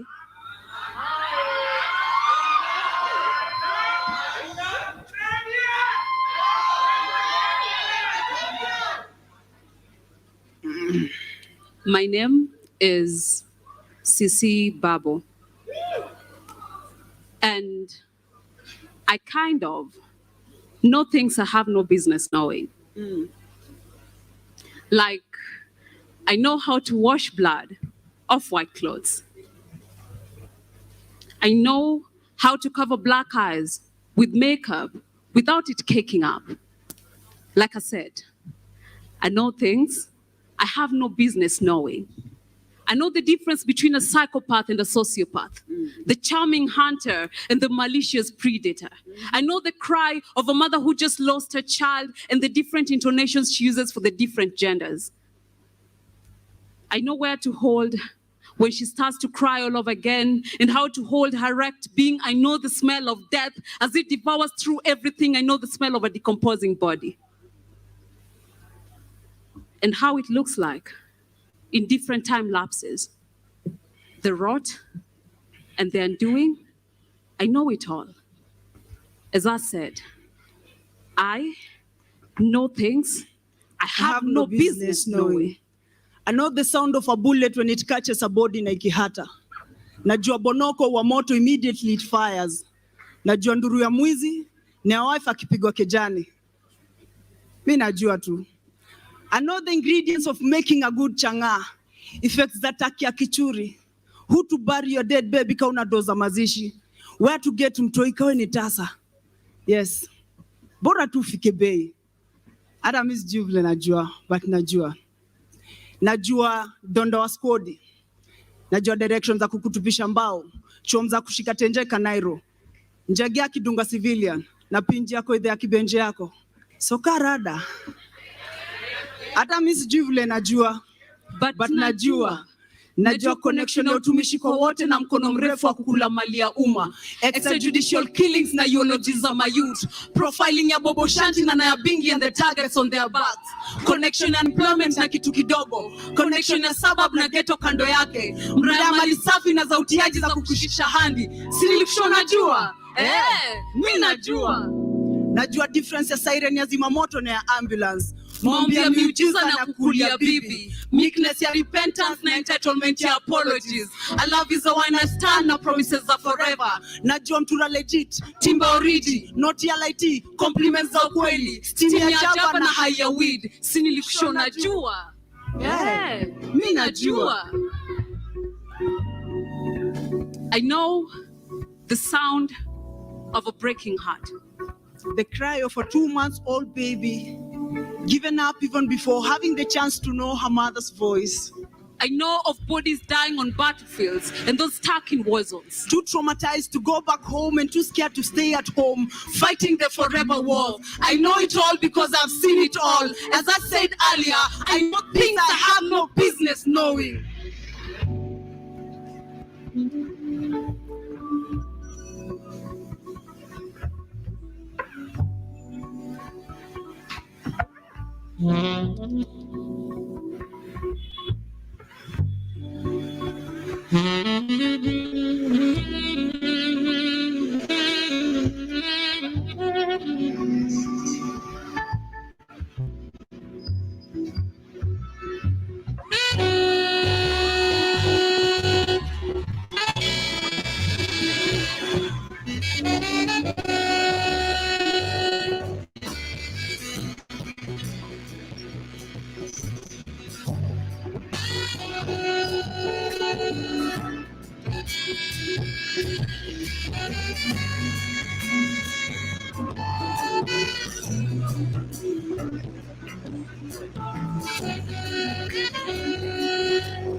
Hey, ladies and gentlemen, are you feeling the energy?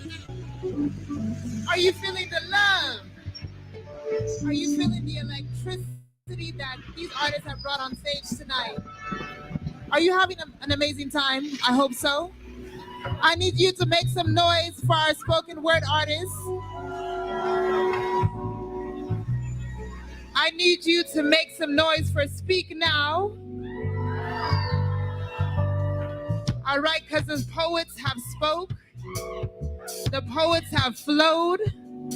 The band has brought the energy. And we're going to keep it going. Is that okay? Yes. It's just been such an inspiring evening. Each of the young people that have gone on stage tonight have just given a different perspective on life. And that is why each and every voice in this room tonight matters. Your story must be heard because it's going to spark someone else's mindset.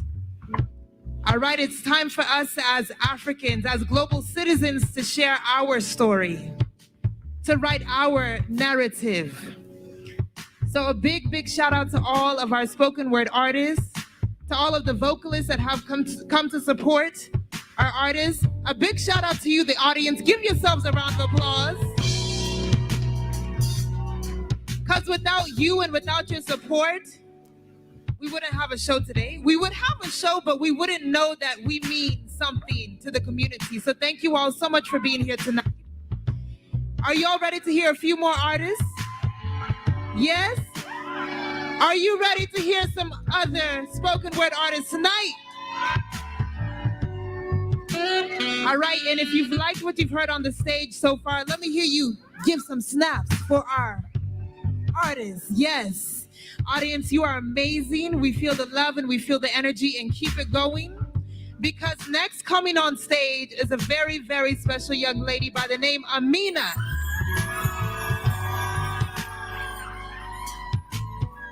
Yes, Amina, come on.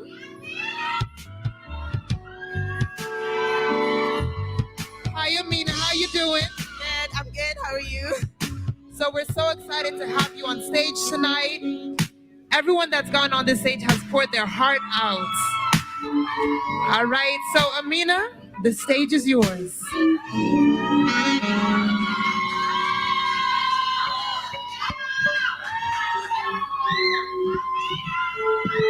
Thank you. Hello. How y'all feeling tonight? Great, great, great.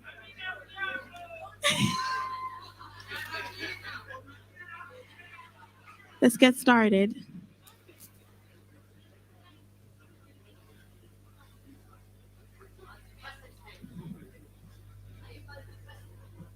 You expect a one-word answer. Like my identity is a one-word story, I smile.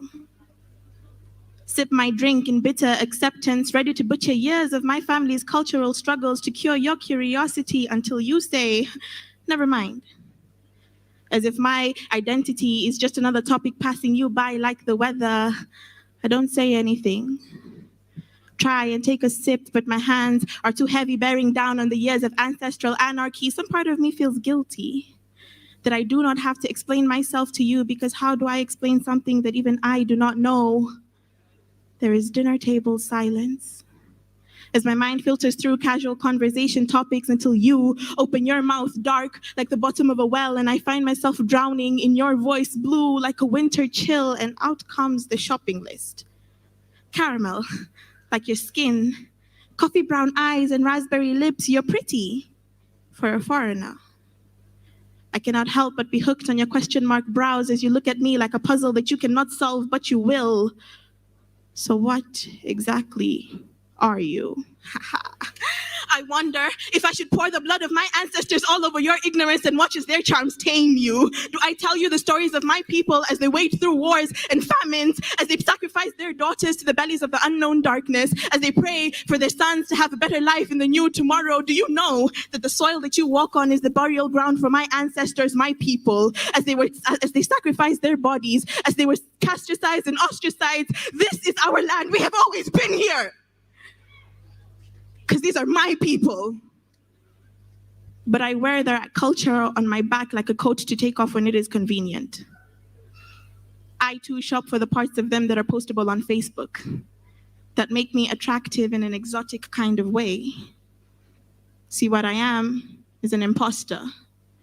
An imitation, an embarrassment, a joke, a mockery for all the years that my ancestors sat silent so that I could speak, but I speak another man's language. Butcher my name so that it fits well in your mouth. It sounds acceptable and accessible. See, this is our language. We're feared for the magic that we hold in our tongues, feared for the spells that we utter under our breaths, for fear of having these words taken away from us.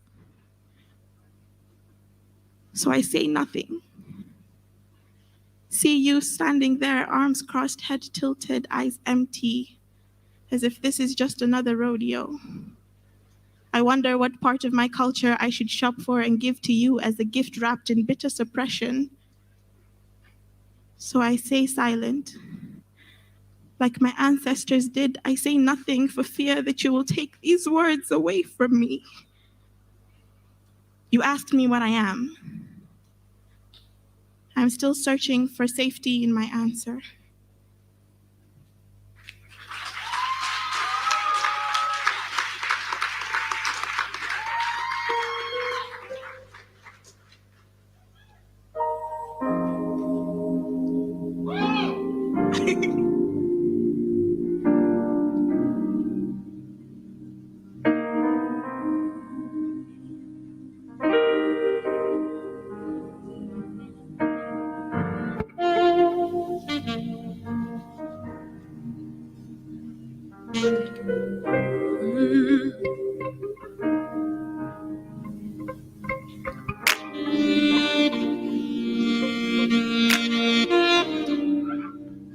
I am grown, so grown.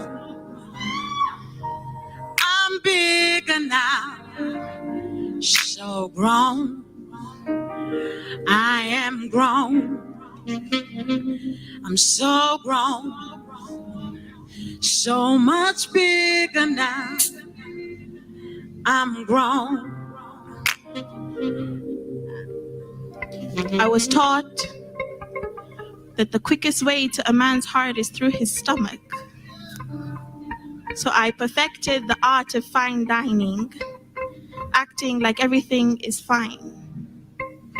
I learned from the women in my family who turned tears and leftover rice into a feast, who shared gossip and sorrows on kitchen counters over cups of tea, smiled through chopping onions, cried silently, laughed louder over the sizzling and stirring food, became our way of communicating, of passing down generational gifts and generational curses. The women in my family taught me patience. They said a watched pot never boiled, so I left long before emotions turned into bullets and I, casualty.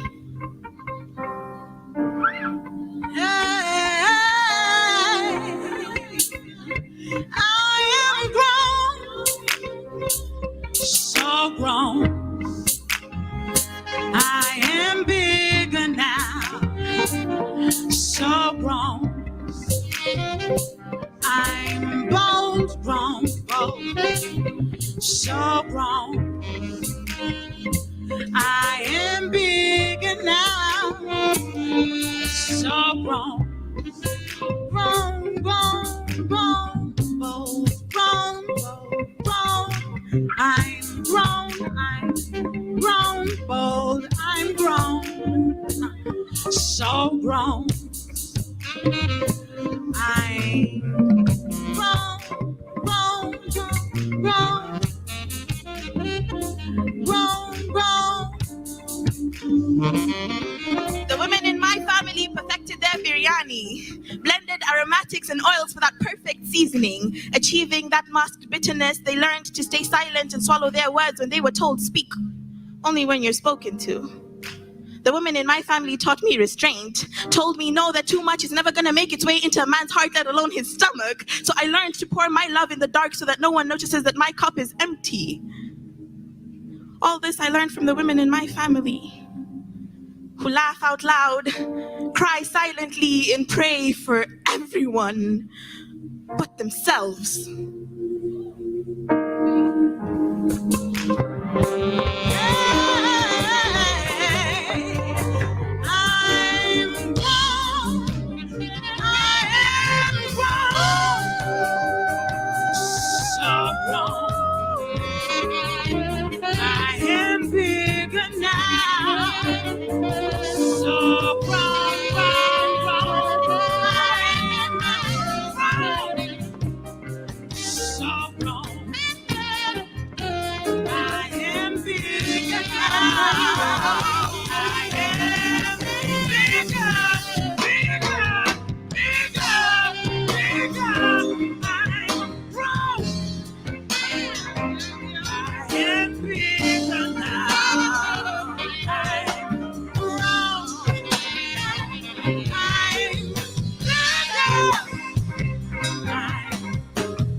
I'm so grown. I am bigger now, so grown. Thank you.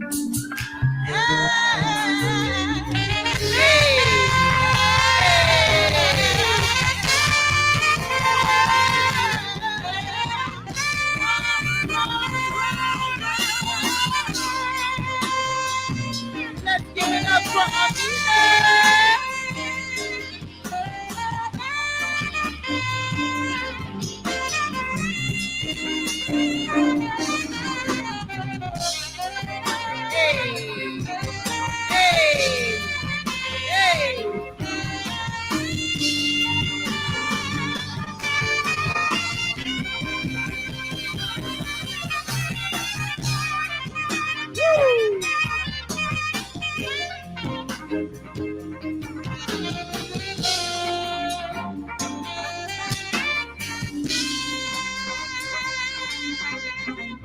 Ooh, just getting chills. Woo! Let's get it, band. Hey. Woo!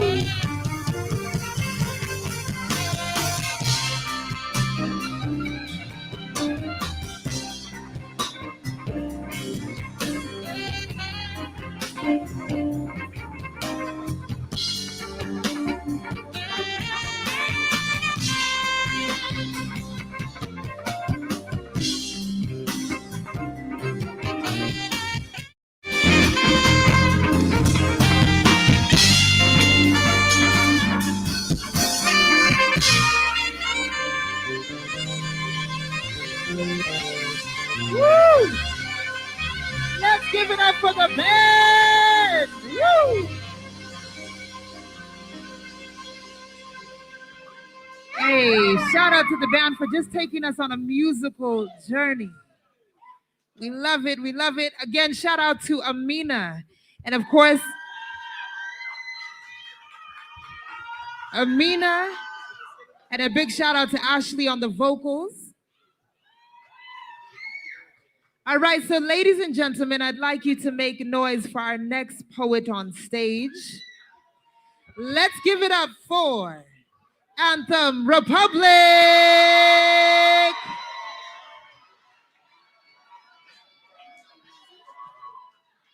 Anthem Republic, ladies and gentlemen.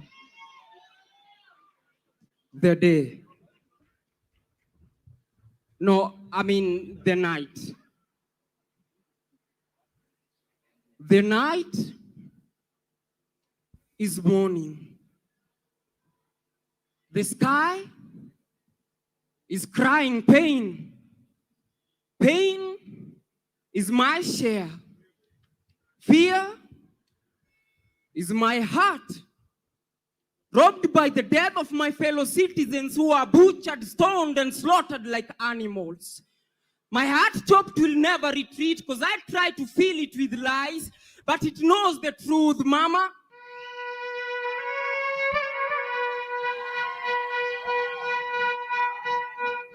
Mama, yes, I know you never raised the coward, but this reality is so real, I mean, I can't handle it, see? You and I in the shoe of a street kid who is running up and down in the street, begging for food, and yet no one is showing concern, including you. Ni wewe wacha kukataa kataa. Si ni wewe ulikataa kataa babake na panga ati juu ni Mjaluo. Ni ulipiga mamake na mawe to death ati juu ni Mkikuyu blood. Blood ilikuwa ina flow karibatana jua vile watu walikatana na mawe kupigana. Wengi saini viwete. Yako wapi mpenzi ulikuwa umeweka pete? Uliza utembelewe na mashete. How does it feel to lose the love of your life?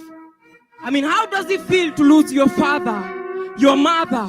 How does it feel to lose your only son, your only daughter? I mean, how does it feel to lose a fellow patriotic citizen?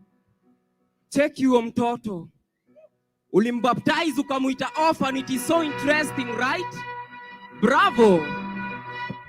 I hope alikukrown as the best kataman mwenye anaweza kataman na panga to death. I hope alikukrown as the best choma man mwenye anaweza chomea watu nyumba wabaki homeless. I hope alikukrown as the best destroyer of our economy, Mr. Tribal. I hope so, because if not so, then you should be ashamed of yourself. You should be ashamed of yourself, because you are a prisoner, a slave by choice. I mean, our leaders wanaongelea vile watakata na nusu mkate. Naona shika jirani yako kichwa nusu mkate. Are you normal? Amani itapatikana lini?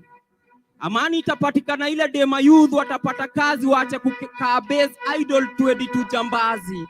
Na sisemi jambazi ndio the only option, but some leaders wanachangia kwa hiyo option. Since you lead as we follow.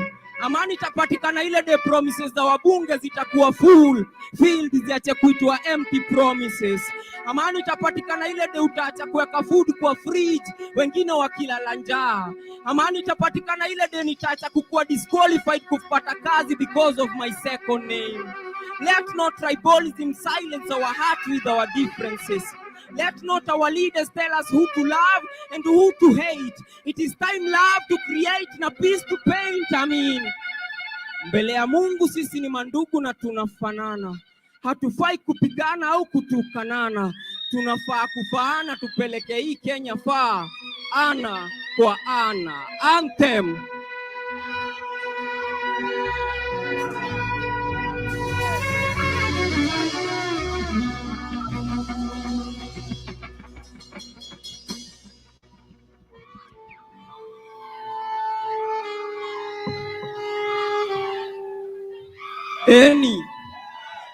Any.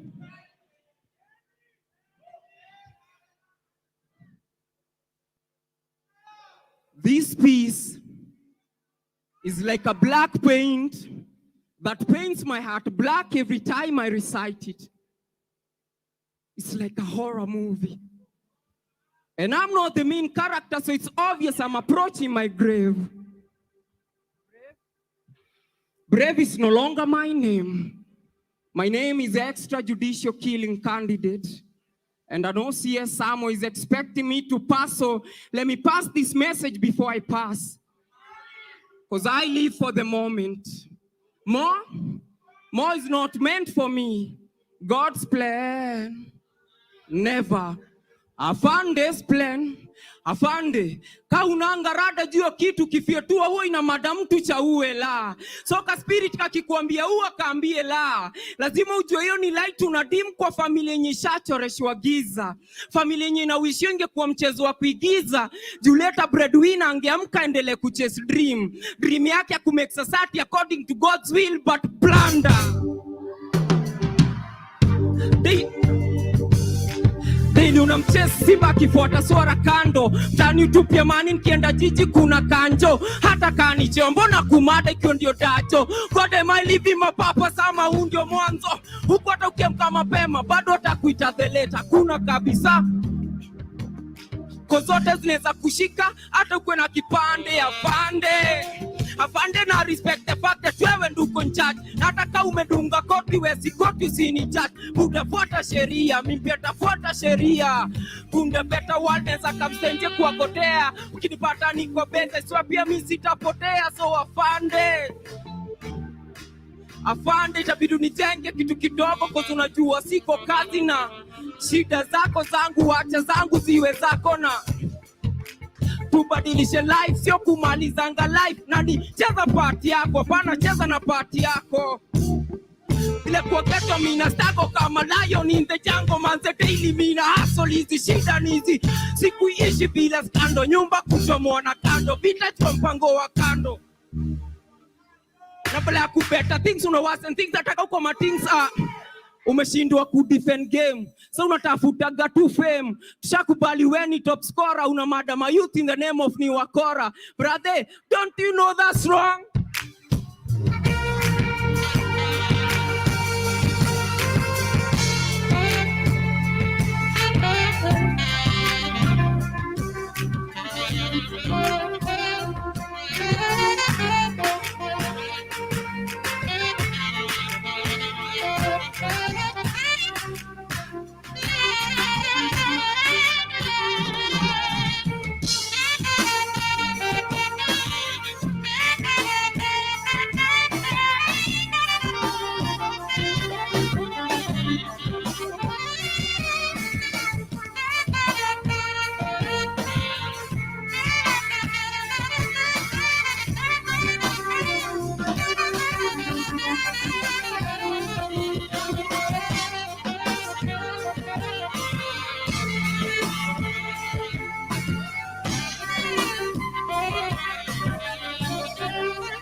Don't you know that's wrong? Anthem, Reaper.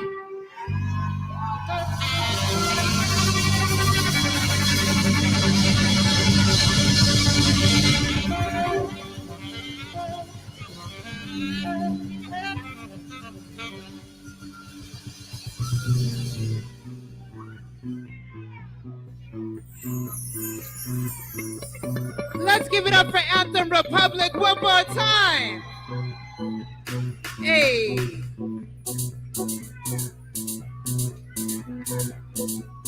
Let's give it up for the band as well.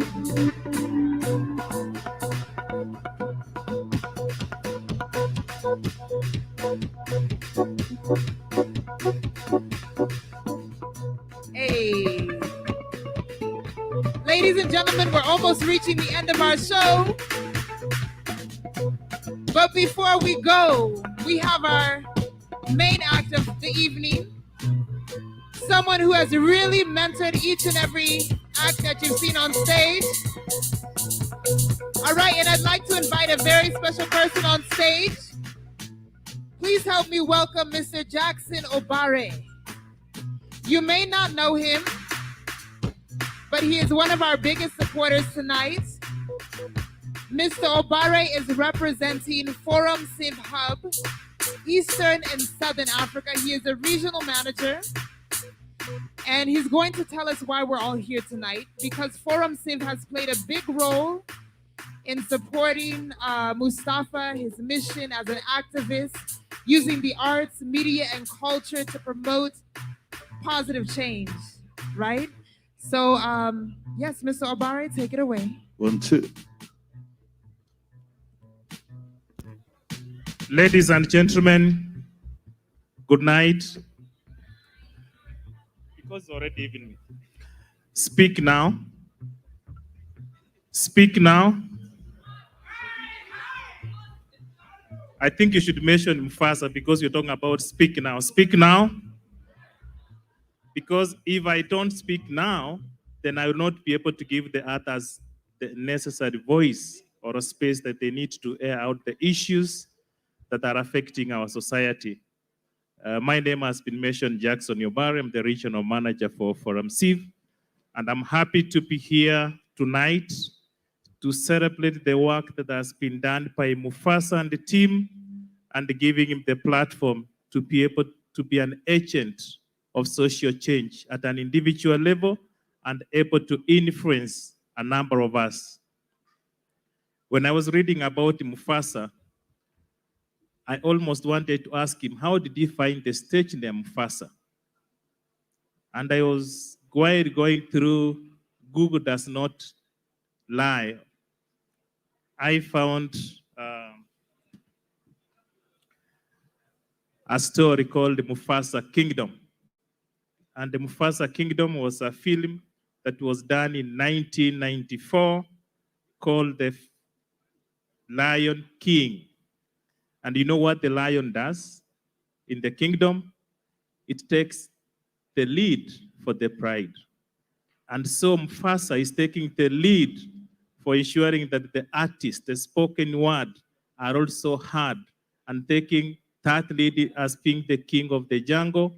And so in this jungle is the king of artists.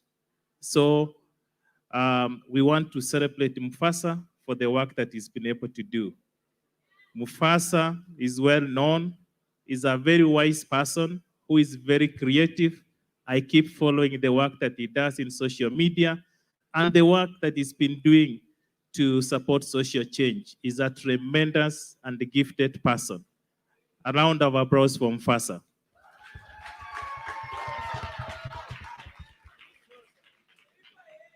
As you know, poetry and the spoken word are now the fastest emerging as one of the most influential, creative and innovative advocacy mechanisms that has not been experienced before in promoting human rights and the democracy in this country.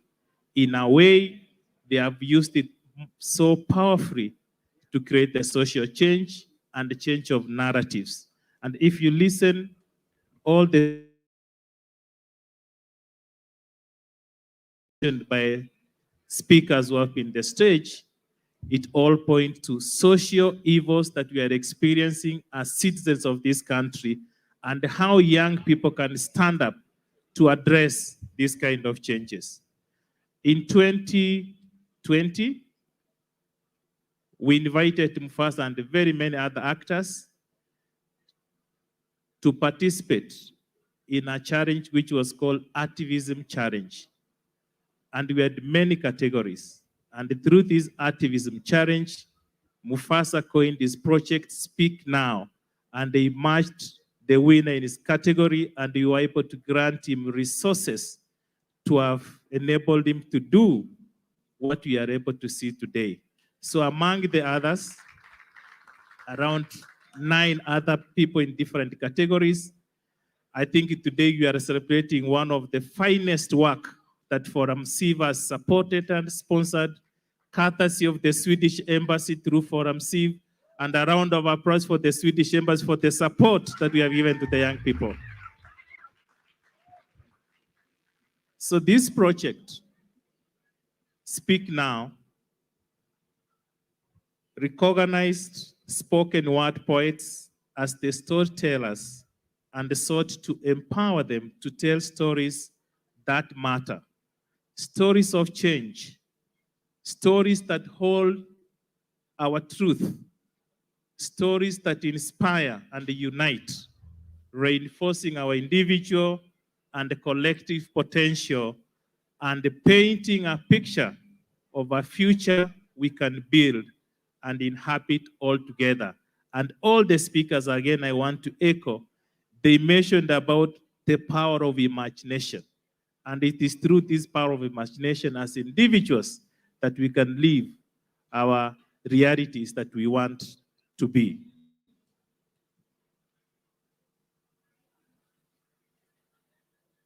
Allow me to continue because I'm very passionate about the Speak Now, which is also building upon voices of young people in the community as assets, and all the percentage of most of us seated here are young people, and the assets we have, it is our voice. And if our voices are not being heard, then it will be difficult to make or contribute to social change.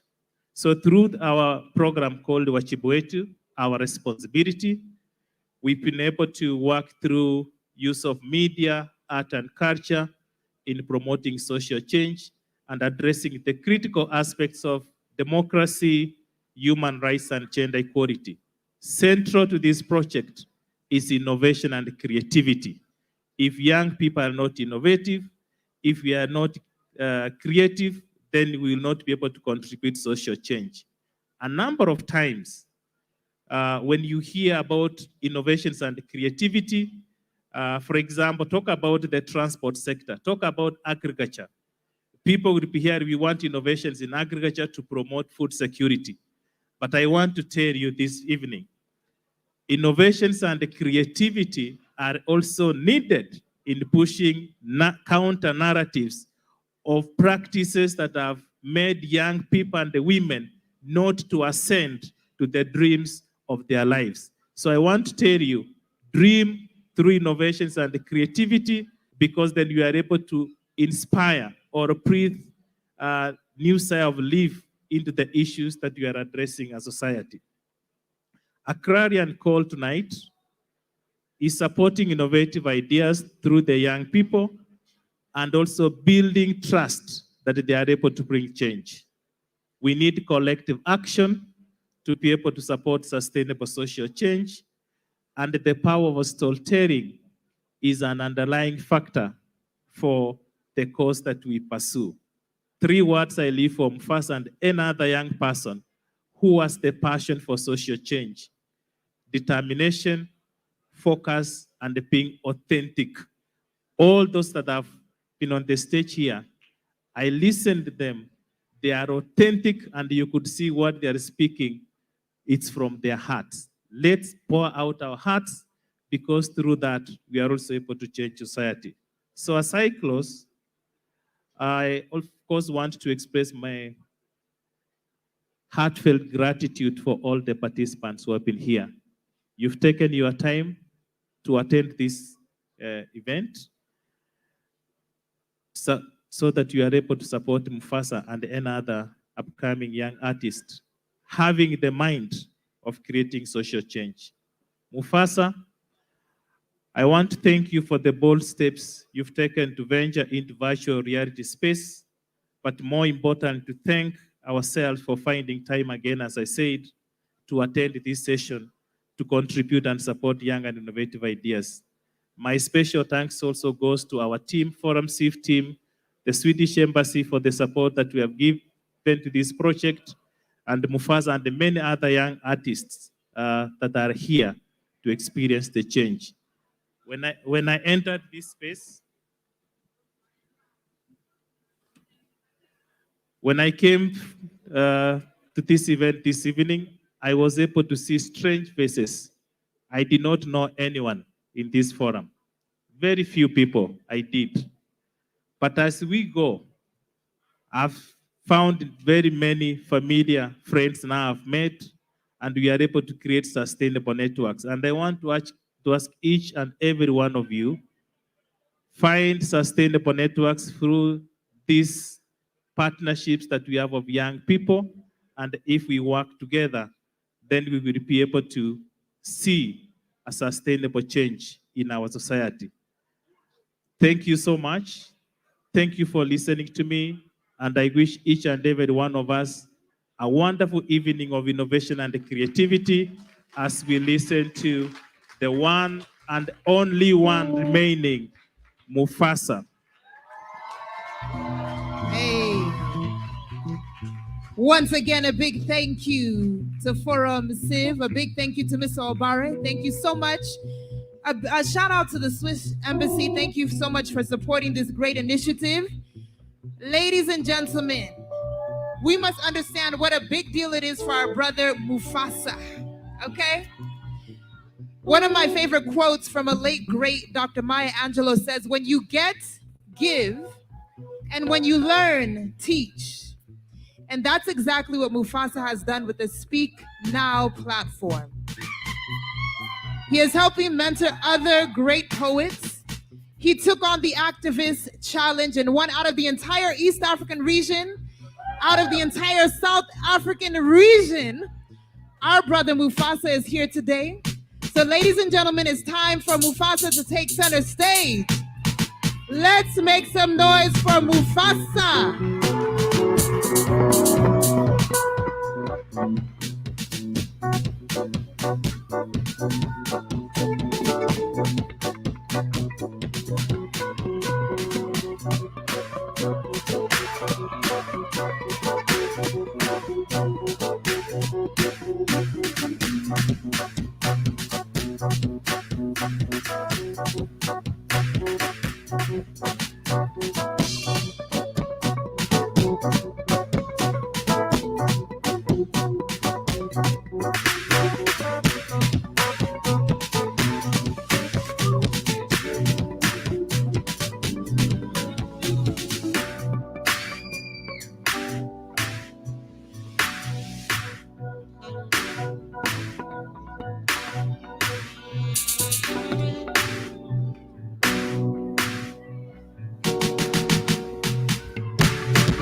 Hi, everybody.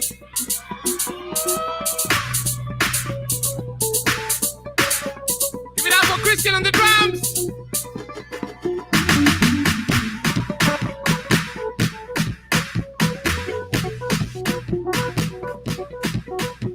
Maluka on the bass.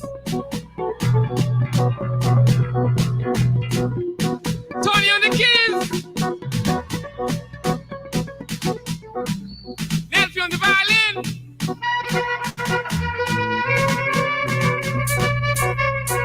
Don on the sax. Give it up for Ashley.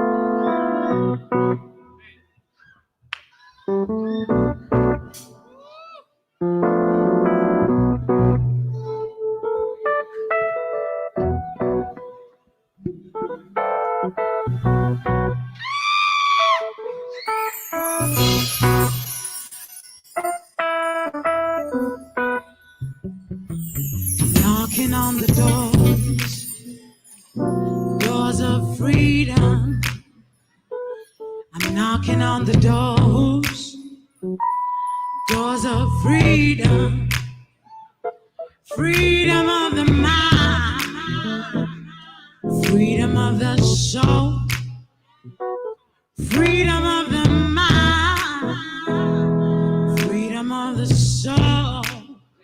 Said I'm a knocking on the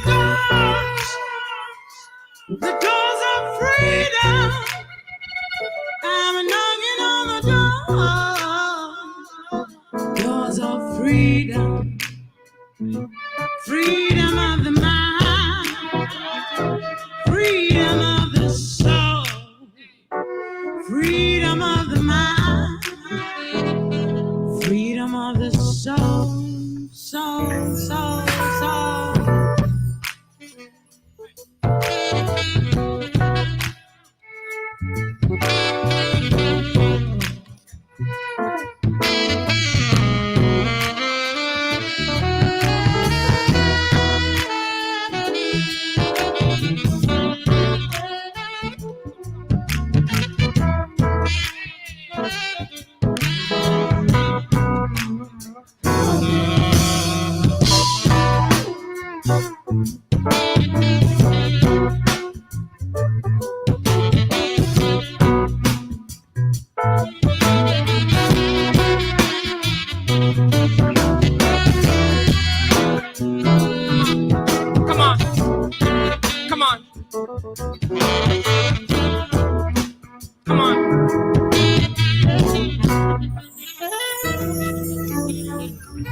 I have written for the likes, and I have written when I hated myself. I called an ambulance on myself, and poetry is the surgery that keeps saving me. I stay writing, so I don't need a comeback form. This is my drag, I trust it. I've seen drags drag people to places they couldn't come back from. I have left Earth every time I have performed. Proof that I cannot always be grounded. I'm not the reason why my mother's a grandmother. I'm the man who breaks stances by their spine until they can't take me anywhere. I know more about vapor than just the science taught to me in school. I have taken friendships to a boiling point and watched them evaporate. To a sky that has witnessed what I've seen. I've seen people with hands that couldn't stop shaking. I've had the noises of solid voices seeking an uprising. That's why I don't freestyle. My voice is not light, it is weighty. I can't freestyle, my tongue is heavy. Not how they make jokes about my high notes, but seriously, these voices open doors and broken walls. I still have the chains from the time I said poetry free. I've got the memory stored like a WAV file. And I wrote this in the kitchen, cause I'm a chef. I cook metaphors. I serve puns in tense, and that's intended. Before Jesus comes, I'm the shortcoming of breath. Before there was the last airbender, I mastered the Tai Chi. This is Kung Fu, I kick fools. Holy speaking, I'm scripting a body poems with my drafts in a heartbeat. My heart beats to voice the testament of my future, squarely like an old Bible. I'm not Moses with the staff. I'm a God poet of the pen. I can make toxic relationships sound beautiful. I'm the magician of the pen. Oozing words that dance like magic. Magic might be my name. But if only my thoughts could shape my reality, I would free the consciousness of this country from political prison. It's a country for old men because we're sleeping on our youth. If only I can stop writing poems and use my pen to color the clouds of citizen dissatisfaction to darkness. Maybe it would rain a revolution. Maybe darkness can only come after lightness. Maybe only my revolutions can birth such revolutions. A poet's in sport means nothing if police brutality is immortal. Sometimes when I write and I aim right, I leave pages smelling like gunpowder. They say that's how you kill a poem, except my boys are dying for real. No imagery, no dramatic effect. It's the drama that affects our nation. 10, we vote in leaders because of their second names. 10, we forgot Pierre Gamapinto did not need a second name. 7, who teaches the police about rights when they are never wrong? 3, there is no special village or town where leaders come from. These leaders come from within us. These leaders are a reflection of who we are. So 1, change won't come when our leaders change. Change will come when we change.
Okay.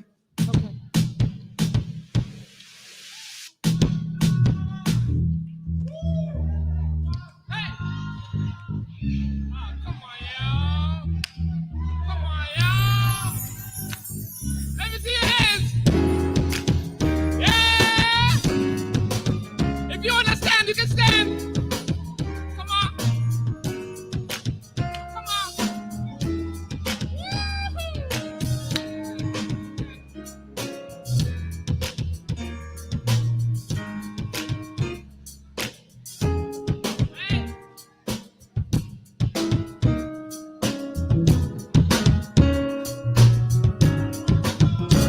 We won't do for freedom. We got everything.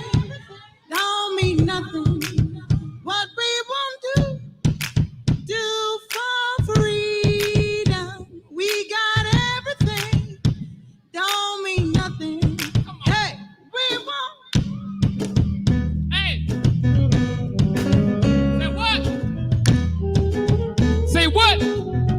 Okay. Now, this is what I want to do. If you're on this roll, your word is do, okay? When I point at you, you say do, okay? That's right.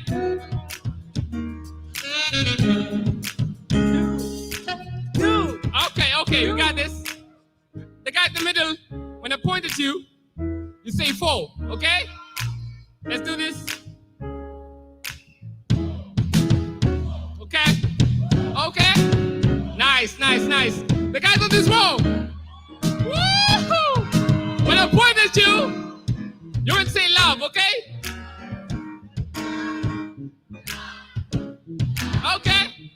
Okay, let's try this now. Okay?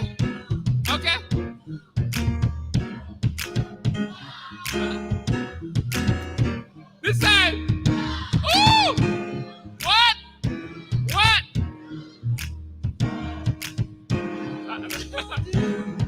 Okay, let's do it again. 3, 2, go.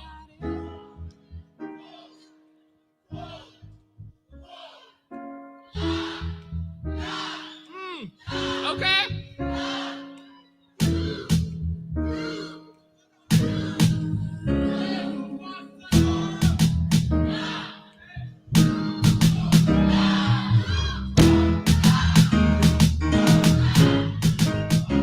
We won't do for love.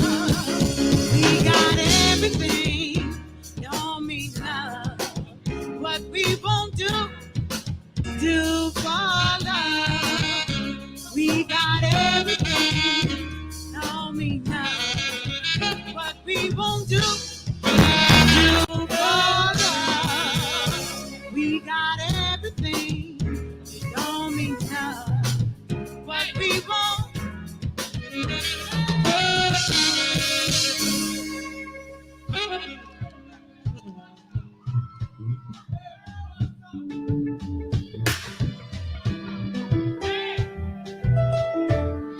Kama unajua Kizomba, songa kidogo, songa kidogo, songa kidogo.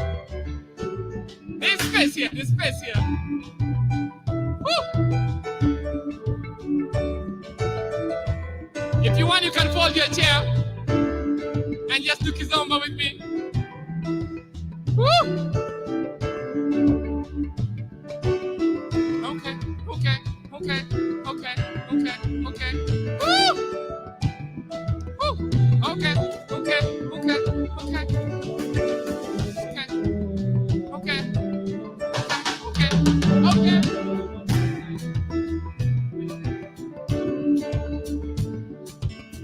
Okay, you know what? Let's speed this up. Let's speed this up. Let's speed this up. Let's go.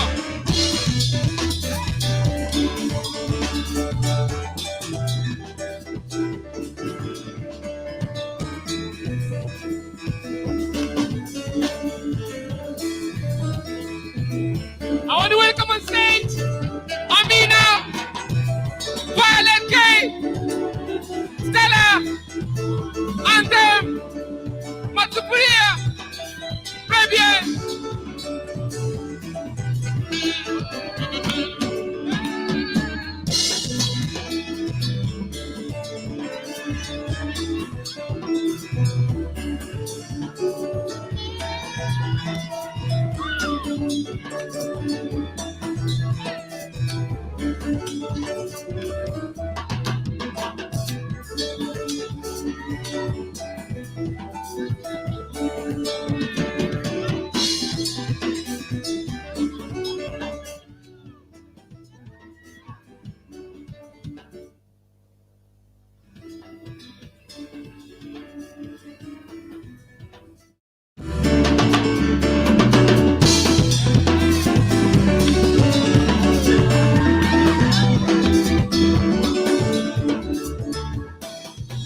Thank you so much for coming.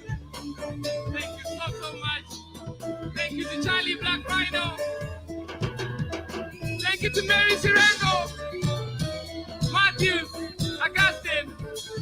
Thank you to Coral Sim. Thank you, Adimola, for coming through. Augustine, I see you. Thank you. These guys are so dope, so dope. Yes, yes, yes, please.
Ladies and gentlemen, once again, a big thank you to each and every one of you.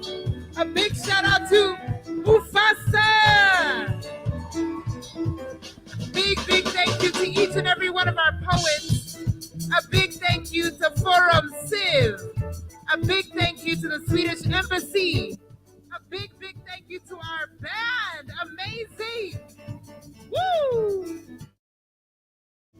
And a big shout out to all of our guests this evening. Thank you for being here to support us. But at this time, the party don't stop. So, Beluka on the bass, Tony on the keys, Nell on the violin, Christian on the drums, and Dawn on the sax. Take it away. Hey.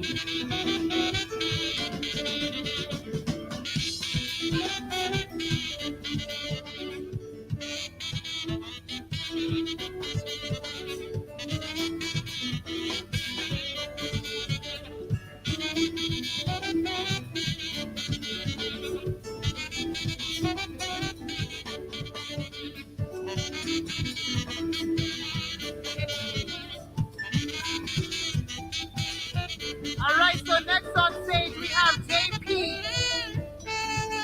JP is going to help us wrap up the evening with some Afro beats.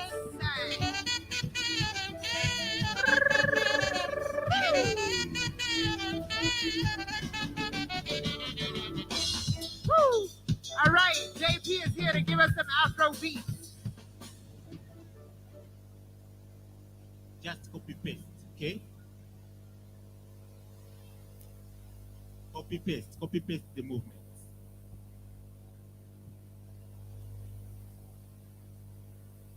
DJ.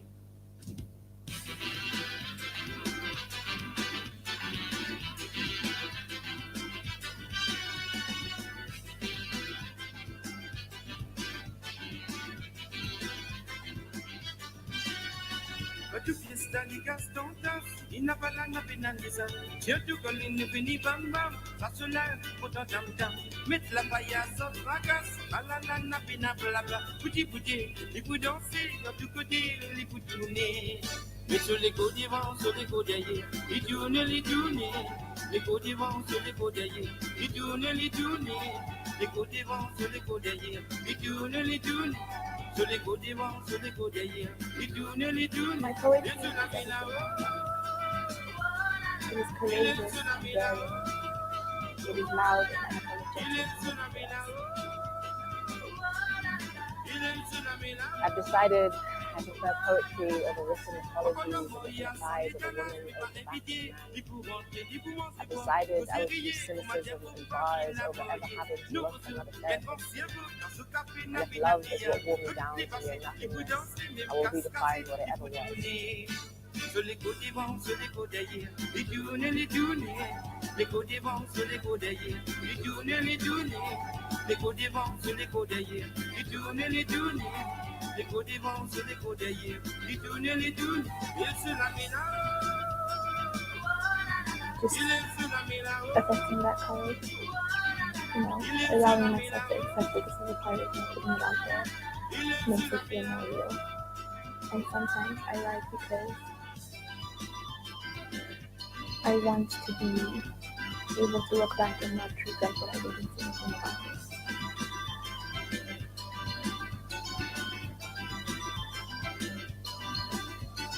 Bam bam, boudu bam bam. Après les fêtes jam jam, quand fini bam bam. Après les fêtes jam jam, bam bam, boudu bam bam. Après les fêtes jam jam, mami tama tama, boudu jam jam. Après les fêtes jam jam, mami tama tama, boudu bam bam. Après les fêtes jam jam, mami tama tama, quand fini bam bam. Après les fêtes jam jam. There is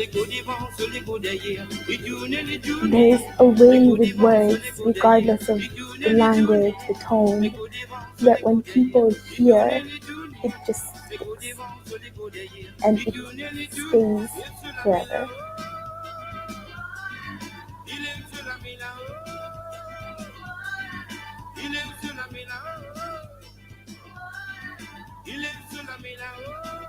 When I see paper, when I feel a surge of emotion, sometimes just catharsis. brutality, pain, love, experience, lack of experience. It changes as the wind changes, but every single piece that comes out of it is true in its form.